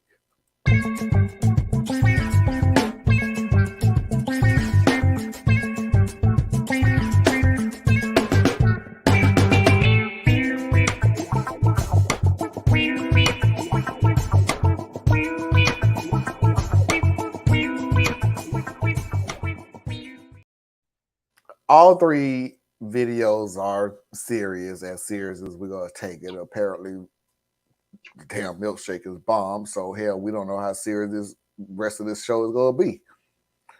I want you to keep in mind that what's being talked about right now during this video is Lil Drunky is talking about Hillary Clinton. Keep that in mind as you listen to this video. She is talking about Hillary Clinton. Now, if you keep that in mind, it doesn't sound like she's talking about Hillary Clinton. We cannot have a country led by a president subject to ongoing criminal investigations, potential indictments, and never-ending hearings. We cannot have a president under that level of scrutiny that inevitably leads to even more questions and more investigations. And irrespective of what happens to her, whether she's indicted or even guilty, it doesn't matter. Her guilt is a moot point. She cannot take the Oval Office. Too bad they're immune to irony.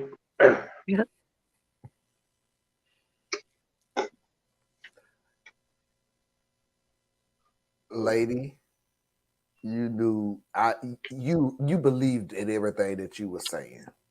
I don't know what the hell the investigation was and the court case, but Benghazi. But okay, I'm going with Benghazi. I got you. Or the email. Benghazi. Oh, right. Benghazi. Well, the email was about Benghazi. Right. Benghazi was about the email. You erased emails that was related to Benghazi. It was their version of Hunter Biden. But here's the deal. There was no indictment. There was no court case. There was nothing. There was speculation.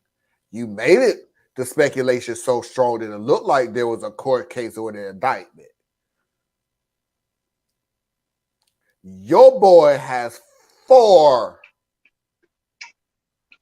2 state, 2 federal, 4. 91 charges. We're looking up, and by the way, and I'm gonna keep saying this till it dies or it concedes or it happens.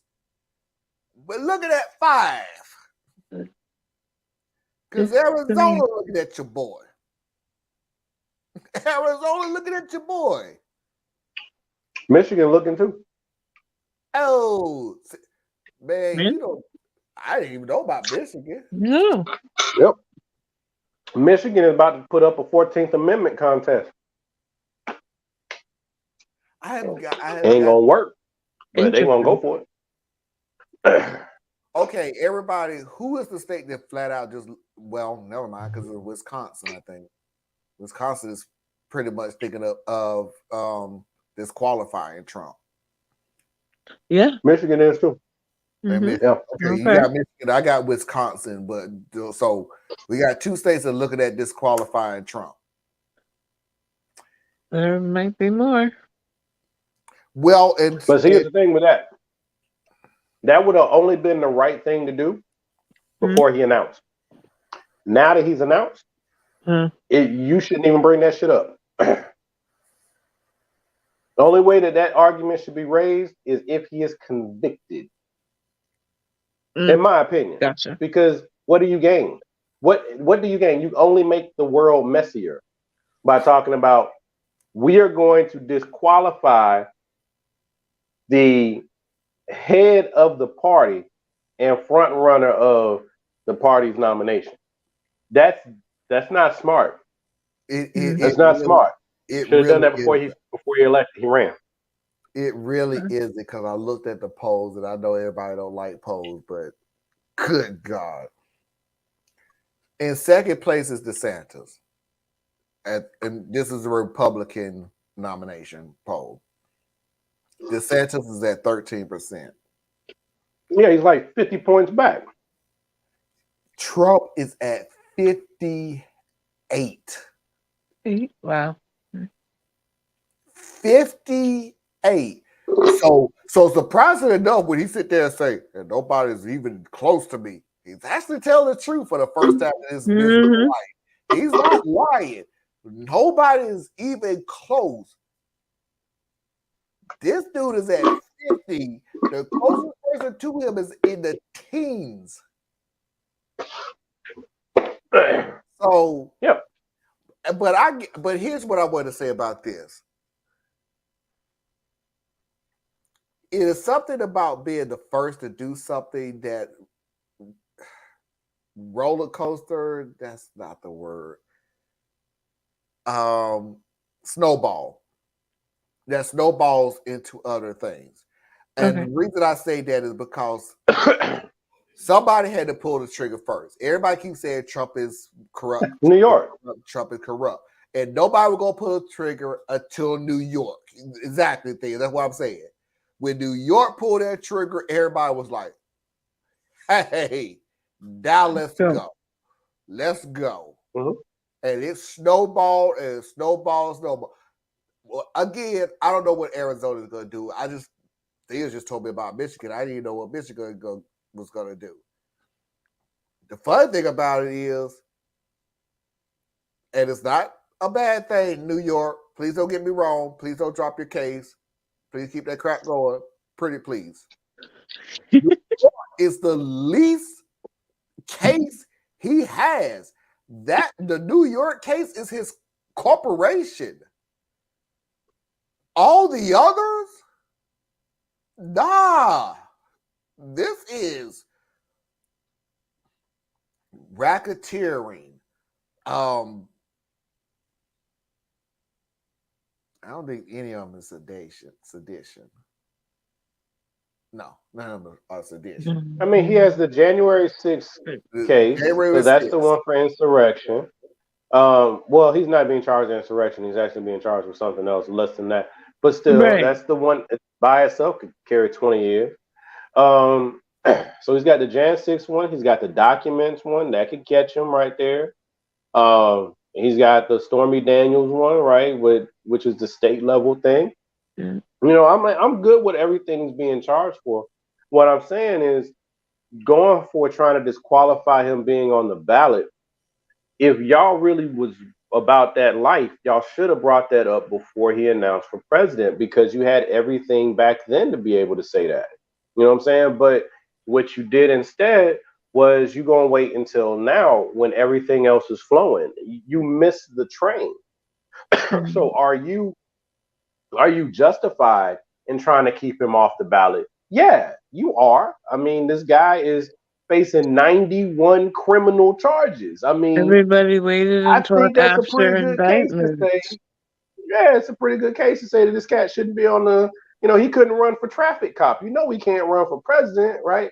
I get it, but in the environment we're functioning in, you cannot say to roughly a third or more of the country that we are going to take away your option to even vote. Can't do that. That's just you asking for the wrong kind of trouble. Like you've stepped outside of the law at this point. At this point, it's very clear that you're using politics. You're using politics to push the law when you do it that way at this stage. To me, that's how it would smell to me. And I'm not even over there with these crazy people on the right. So, yeah, if you're going to get them, you got enough stuff going right now. Get them. All right. And then also it's like there's a case to be made. While I think it's a muddled case, there's a case to be made that says that you get the government that you deserve. So if America is willing to vote for our version of Israel's Bibi Netanyahu, why do we think the courts should protect us from ourselves?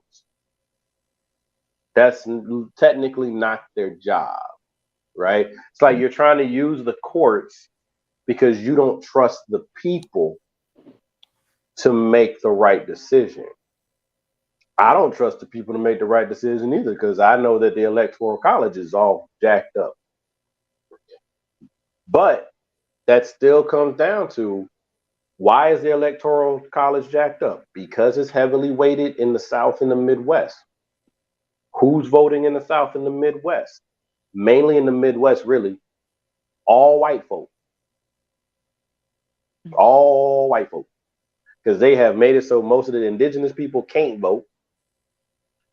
Ain't no black folks out there, not of real numbers. So that's why you have this issue. So then what have you been doing, Democrats, to speak to them before now? There's a reason why these people in the Midwest are so openly hostile to Democrats. It's because you completely abandoned them. Now, you abandoned them because they were myopic and they had a lot of racial issues, and you decided to move the other way and focus on the diversity, which was a good thing, but you still turned your back on them. Mm-hmm. You still left them. You still didn't invest in their children. You still didn't invest in their futures. You saw that these towns were dying. You saw that these people's way of life was crumbling all around them. You did not invest in these people. You did not talk to them as people. You left the door for the wolf to come in and start feeding their fear. So now they're voting on that basis of their fears. We are where we are at this point. All right. Next video. This is up Dia's wheelhouse.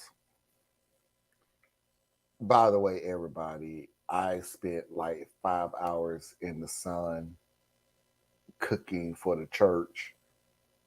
I'm extremely tired.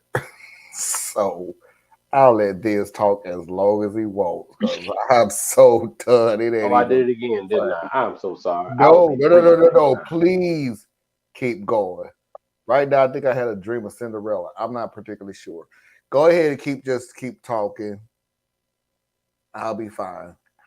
But this has Brandy been, Cinderella, or what does Cinderella look like in your head, Mr. Marlon? you don't want to know. You don't. Yeah, No, you I'm don't. just, I'll text you I'm later. just. I'll You text know you what later. I'm saying? Oh, you talking about Cinderella like them, the XXX, not Cinderella stories. Yeah, that's a little different right there.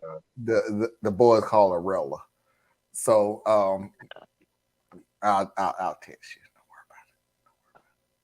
Anyway, we're gonna go. This is right up Thea's wheelhouse. This is literally how the game is played. Just a quick thought, because this talking point attacking welfare recipients never seems to die. The reason that the working class is not getting a piece of the pie in this country is not because people poorer than them are taking it. Like, the biggest con in this country is people making millions of dollars a year, convincing people making $50,000 a year that people making $10,000 a year are the problem. You are not worse off because people on welfare are taking from your crumbs. We are all worse off because the ultra wealthy only allow everyone else crumbs and convince them that that's acceptable. Like, the wealthy know that if there's going to be class warfare, that it has to be between the middle and the lower class. So this way they're protected. So as far as politics goes, if you are looking for the people who actually care about the working class, don't listen to what they say, watch what they do. Look for the people who are trying to raise the minimum wage and make childcare free and lower the cost of prescription drugs and strengthen unions. That's what will tell you who's looking out for the working class versus who's looking out for the elites who are putting them down.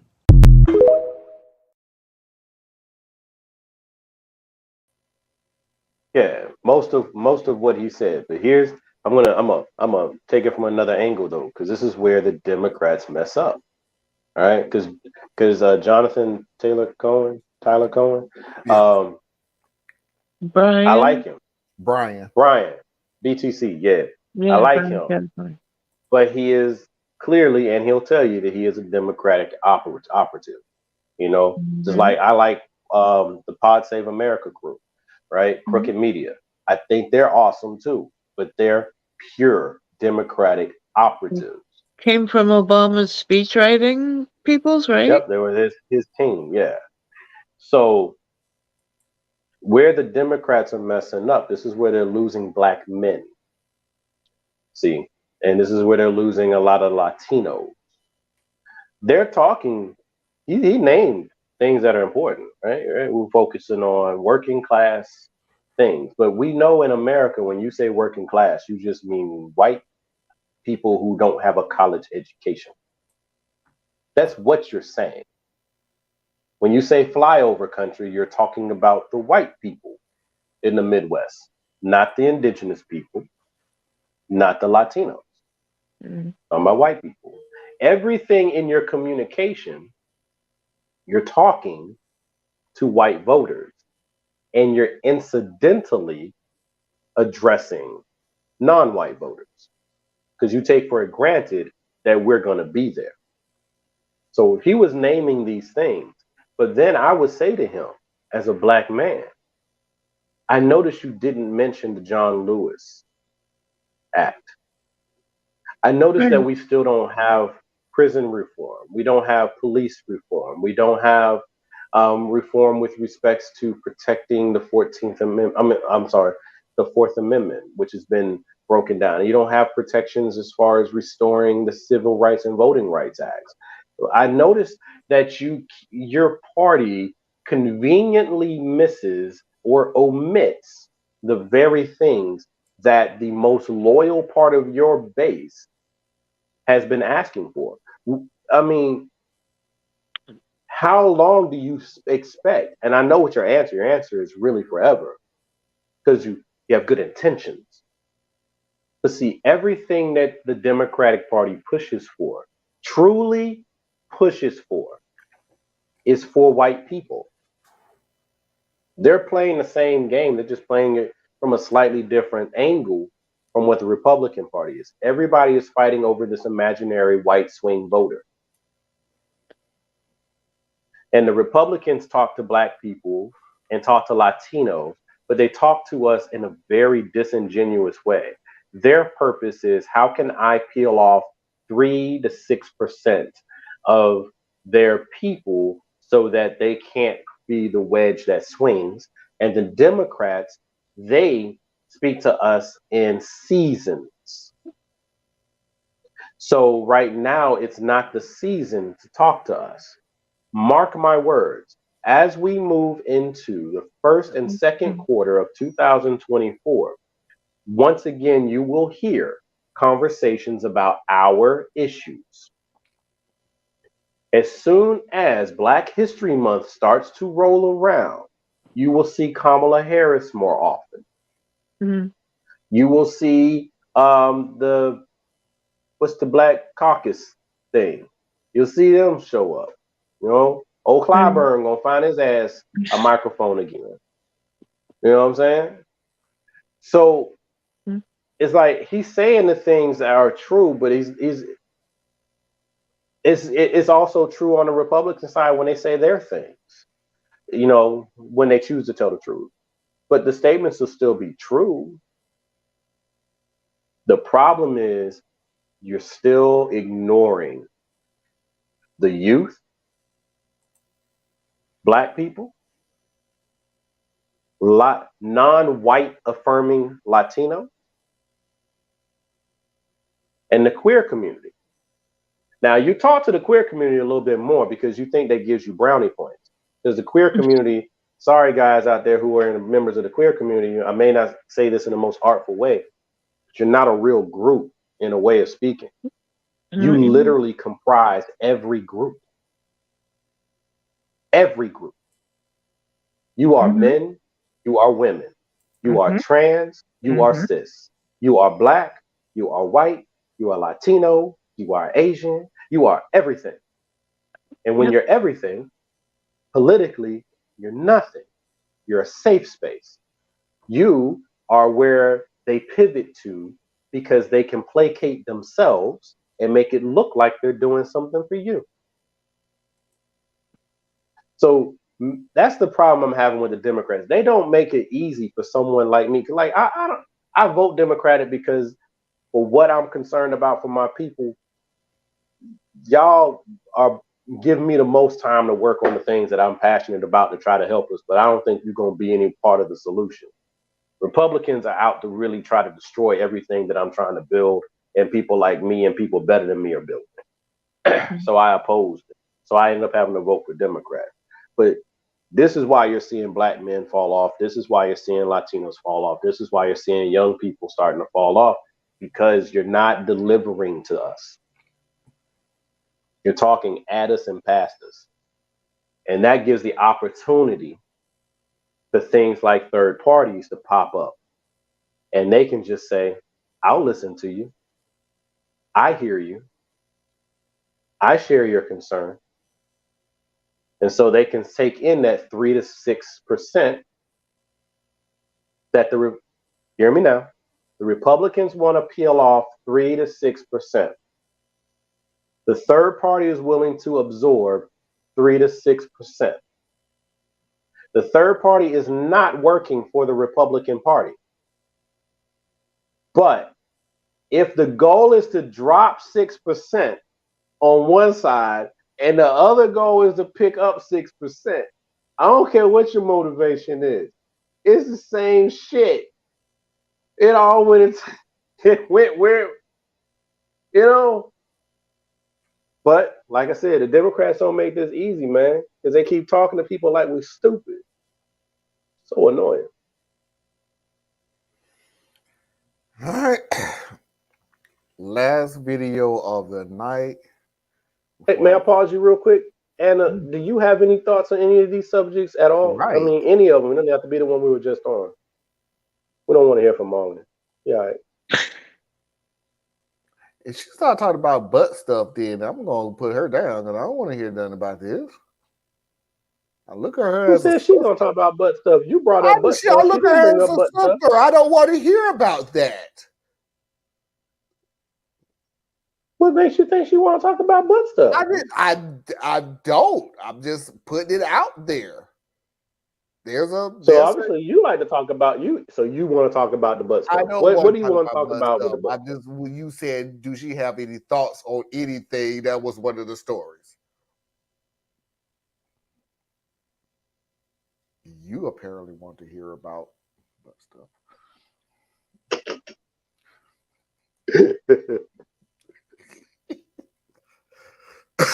I'm sorry, Anna. No, you're not. Not really. Probably not. I'm still over here thinking about Rella. But go ahead. But probably because she do the butt stuff. Stop distracting. Every time I get a thought in, then I hear the butt stuff. And it goes.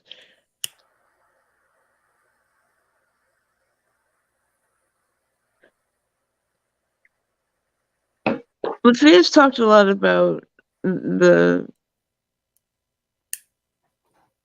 politics side of the Democratic Party.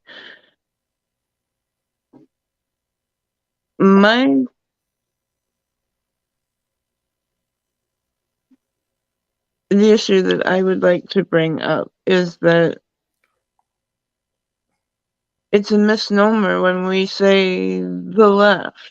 Like, the only left that truly is out there is that we are grouped because we are not the right, but we are people who greatly likes to just go for issues. And we go and find organizations, stuff that will help, or we look straight at our communities and say, how can we build that up? How can we make the world a little bit of a better place than where I left, where I came? You know.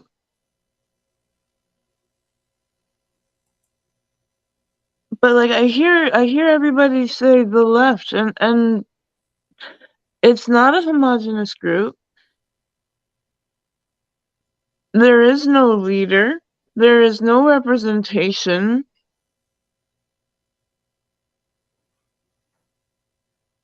And because there are so many different groups that make up the people that are either independent or Democratic, because we can't rock with the Republicans in this duopoly.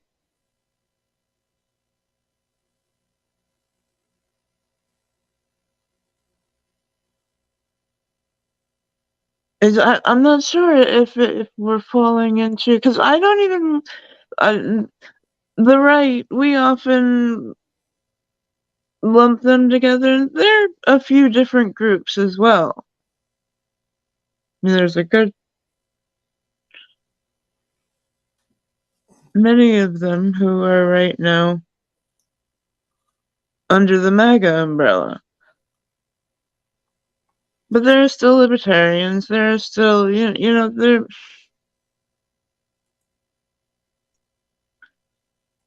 I don't know.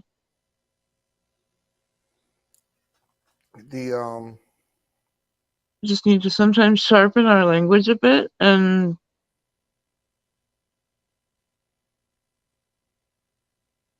say what we mean.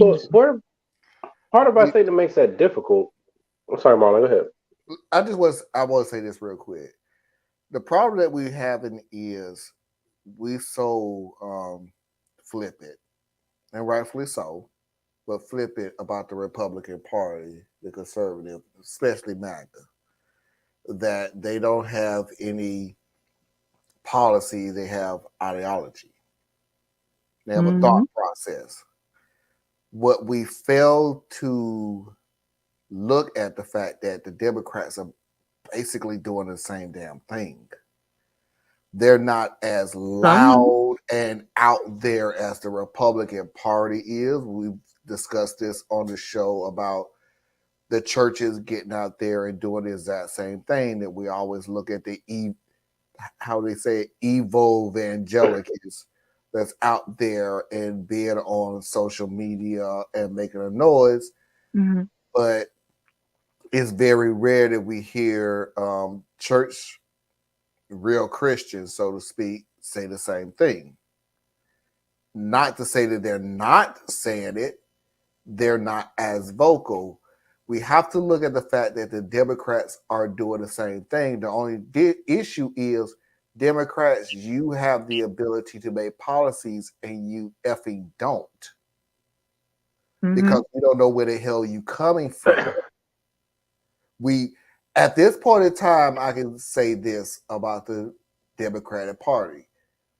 We think we know where you're coming from, and that's the issue. We should not think we know where you're coming from.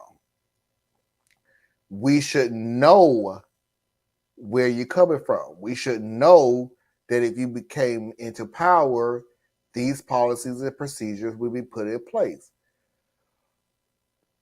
Problem is, we don't anymore. Haven't there been many bills passed in Congress but to only die in the Senate? Right. It's like this year? Is throwing an olive branch that you know is going to fail, and that's disheartening. But yes, and it's important that we look at the situation for what it is, though. You know, there's a reason that the Democrats are less effective than the Republicans would be in the same situation. The Democrats seek to sustain or protect the overall system as best they can, because it's how you protect the American identity and the American position on a global level, right? They are forced by default to being the responsible party, so to speak. So that means they have to operate within the rules to obtain changes. The Republicans do not have that restraint or constraint because they are fine with destroying all of these things to remake the rules. They want to change the rules. They're willing to burn it down because they already hold the power. So they will act differently with a two-person majority in the Senate than the Democrats would.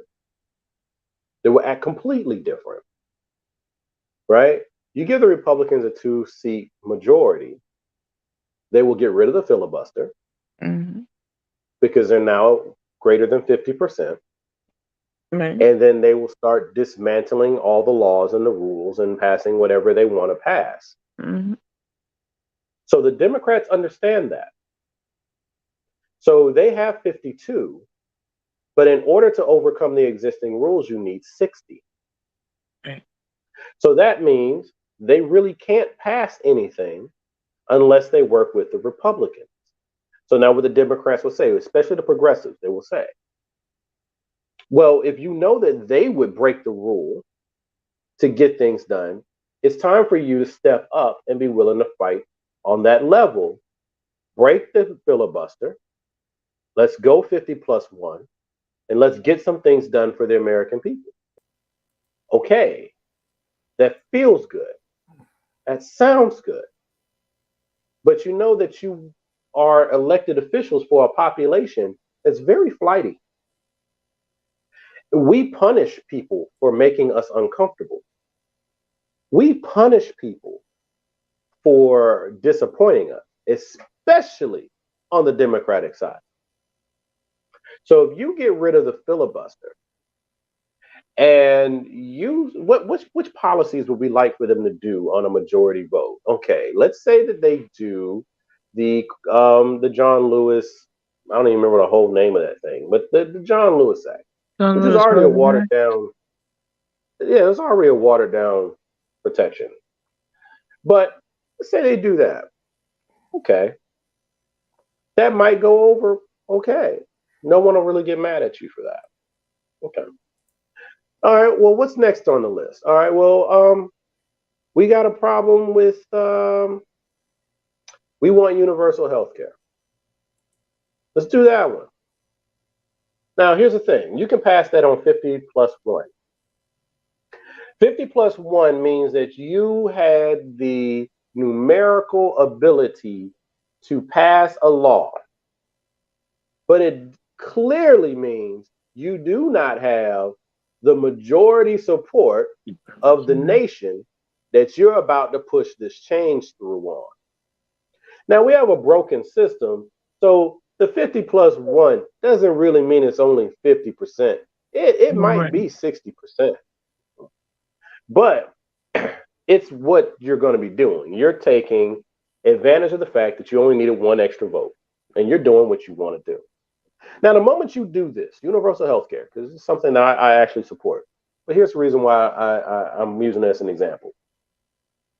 That would be a massive consolidation of the healthcare system as we know it. You will now be shutting down multiple insurance companies and pulling those resources into the federal government. So one, you're expanding the federal government. Imagine the messaging nightmare there. Two, we're going to create massive layoffs. Three, we're going to destroy the stock market for a little while. So that's people's retirement. That's people's paychecks. That's our international standing, right? There's a lot of bad news that's going to come out as you do this thing that we all need. If you're the president at the time that 50,000 people just lost their job, and you're the president at the time that the stock market just kicked us into a recession, That's what you what you think people are going to do when it's time to vote? They're going to vote and say, I got universal health care now. Thank you, Kamala Harris. I'm going to re-elect you. Now the hell we won't. We don't vote on good news.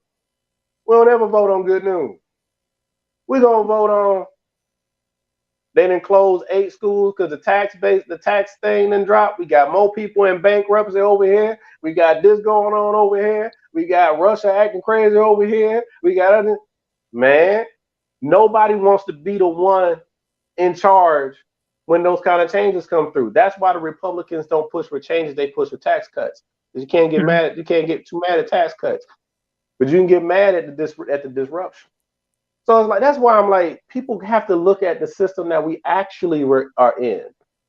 Stop doing this thing where you, especially you guys out there that I know better, the ones that I know all the different factors that could be at play, but you just close your eyes to all of them and just talk about the good shit.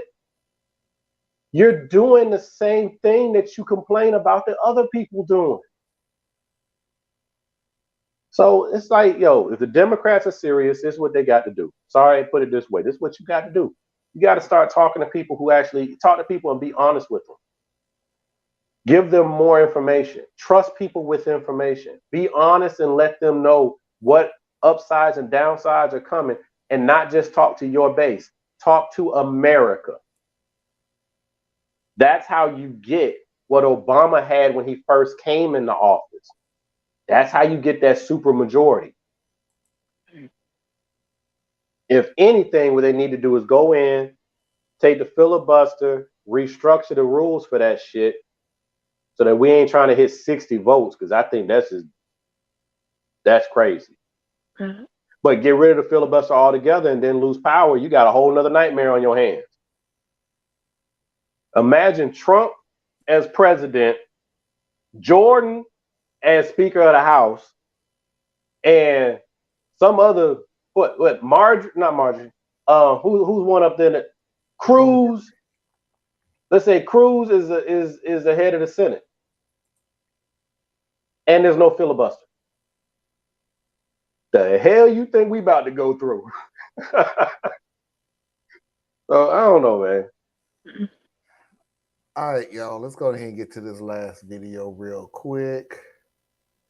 Last video tonight. I'm not gonna take anybody down because it's really quick. It's like 15 seconds. What's something you'll get a lot of hate for if you say it out loud? I'm about to lose a big chunk of my followers, but I have to say it. Ghosts can't harm the living. If they could, there would probably be only a handful of Caucasians left in this world.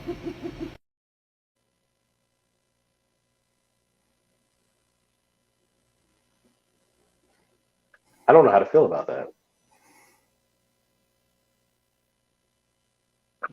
I think Ghost will have a lot of other people to take out too.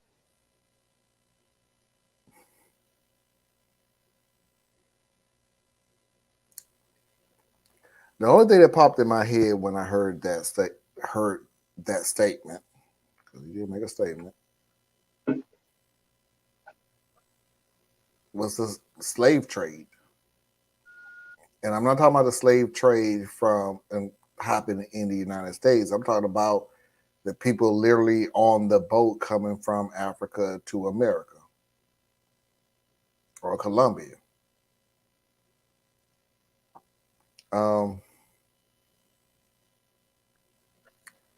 And then we can roll from there. We can roll from slavery to the Black laws to the Civil Rights Movement to the freaking beginning of this show and everything else.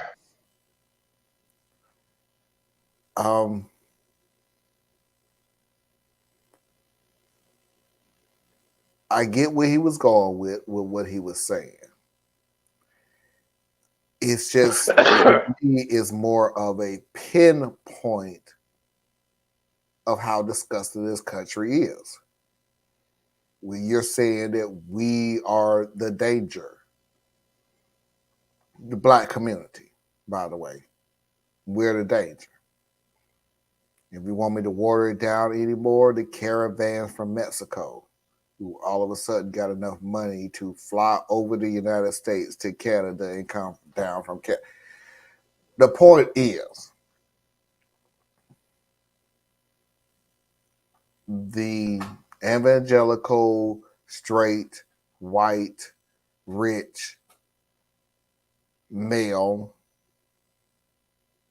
in this country is the most dangerous creature walking the fucking planet. And the best way that you know how to do is to put it on people who you yourself are destroying. To take the limelight off of you as you continue destroying. Theo's put it in a perfect way, which is why I keep him on the show. Perfect way. You can sit here and assault race, creed, color, religion, whatever. Kumbaya, let's get together. Let's come together as a nation. Let's, thoughts and prayers and everything else. Meanwhile, if the nation is attacked, you don't say none of those things. You attack back. Full force. The United States, since the Civil War, has made a promise to have enough funding. No, not the Civil War.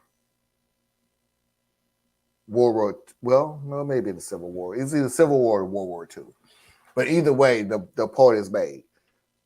To have enough funding in the military to make sure that the United States have the ability to fight 2 wars at the exact same time.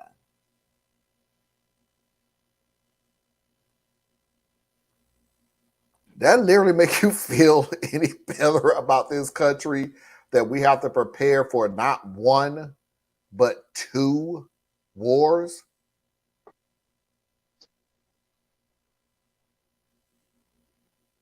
Yeah, but here's the thing, bro. I agree with you. America's been at war for, I think it's had, what, less than 20 years of peace in its entire lifetime, time of being in existence. Especially if you factor in proxy wars that we kick up around the world to kind of keep things under control. Yep. But like,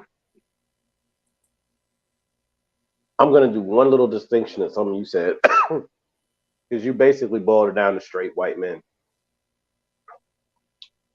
And it ain't just them.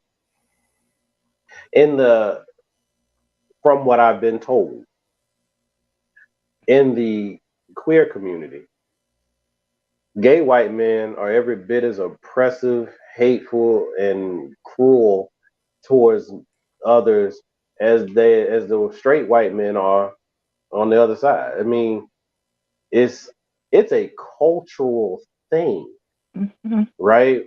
And there's a case that could be made where they say, yes, you can look at white men and you can look at white women, because hey, white women, y'all ain't off the hook because y'all sitting right next to their asses the whole way.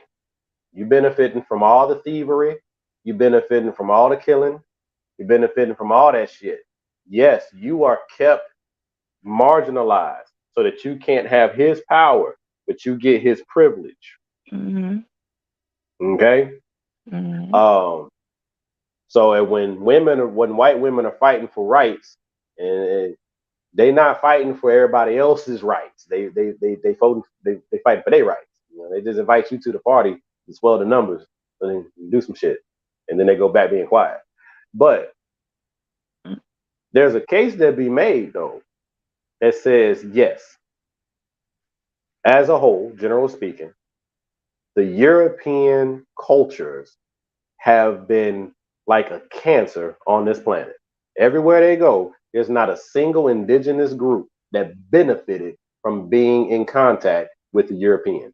Not one. Ain't out there. It didn't happen. Okay? But the case could be made that, well, if you take another group, wouldn't they be just the same? The problem with that argument, though, is that we can't test it. That's not how history flows, right? There's no way to say, okay, let's look at the Mongol and what if they had not just sought to conquer Asia, but had gotten to North America? Would they have done the same? They were a very aggressive group, right? But we can't test that. What we can do is look at what the fuck is going on, and this is what it is. Now, the only people who can stop or redirect what the identity, the identity of whiteness are white people. The only ones. Only you can change that shit. Only you can decide how much of your privilege are you willing to dial down so that others can rise.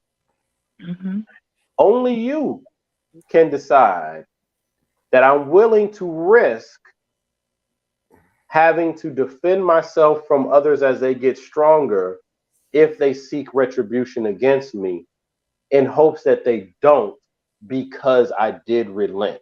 Only you can do that. Only you can do that. But my charge to everyone else, Black people, Latinos, wherever you fall in the spectrum, that's their burden. We have a burden too. We are the only ones, talking to Black folks, we're the only ones that can decide that we want to get past some of the anger and disappointments that we have amongst each other to try to rebuild and strengthen and grow our community. That's only we can do that. Only we can decide that we're not going to pursue trying to be the next overlord. We're not going to try to pursue trying to get revenge. We're not going to try to pursue putting our women down so that our men can rise up in some facsimile of what we've learned from European culture. Only we can decide that shit. And the same thing for each group down the line. So white folk, they got some shit they need to do. They need to clean their house. Okay? Right now, they're not doing a very good job because the MAGA thing is growing instead of shrinking. And the MAGA thing is not just America, because England's having their issue with that shit. Ukraine's having their issue with that shit. Russia's having their issue with that shit. It's all over the world right now. Fascism is on the rise because the global elites have sucked so much resources out of the machine that people are trying to find someone to blame, and that's perfect fertile ground for fascism. So white folks need to work on their shit. Black folks need to work on their shit. Everybody need to work on their shit, and then we can interact where it makes sense. But I don't think anybody's really committed to that shit. Instead, we want to keep trying to find somebody else to be mad at, and that distracts us from actually doing the building that has to be done. And that's how I leave you all on a high note. Apparently. Because I am done. But I got enough material to last me until next weekend. No, but I really hope that people find the optimism in what I am actually trying to convey to them. In that, whatever it is that you think is better, map it out and start thinking it through and what all goes into it to get there. The good and the bad and the in-betweens, and start small. You can't start no smaller than I'm starting. Woo, you can't start no smaller than I'm starting. But I'm trying, right? I'm not good at it yet, but I'll get better.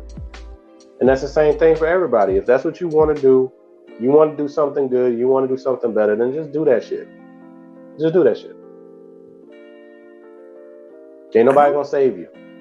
I don't know how to take that. When you talk about butt stuff, Sure. you gonna start off small? Huh? Well, if you are doing butt stuff, I probably would recommend that you do start off small. I don't know why Marlon is stuck on butt stuff today. Because I'm trying to leave this show on a high note instead of just. And tell everybody where they can find you. Just make sure you don't eat a heavy meal. BoreliaExeter.com. Yes. Well, you can find me at ComplexSimpleMan.com. You can find me on Facebook on Complex Mind Simple Man. And and then YouTube. Good luck finding me. But you can usually find me here with Marlon and Anna, and occasionally Tracy. Ladies and gentlemen, boys and girls, children of all ages, non-conforming individuals, and of course, What's something you'll get? I'm assuming you're LGBTQ until you come out to me. that is our show for tonight. I appreciate Anna. I appreciate Theas. I appreciate everybody that's watching us. As always, if you haven't already, please hit that like button. I would truly appreciate it. If you're watching us on replay, please leave a message. Hit that subscribe button. Hit that like button. And until next time, we will see you when we see you. Peace.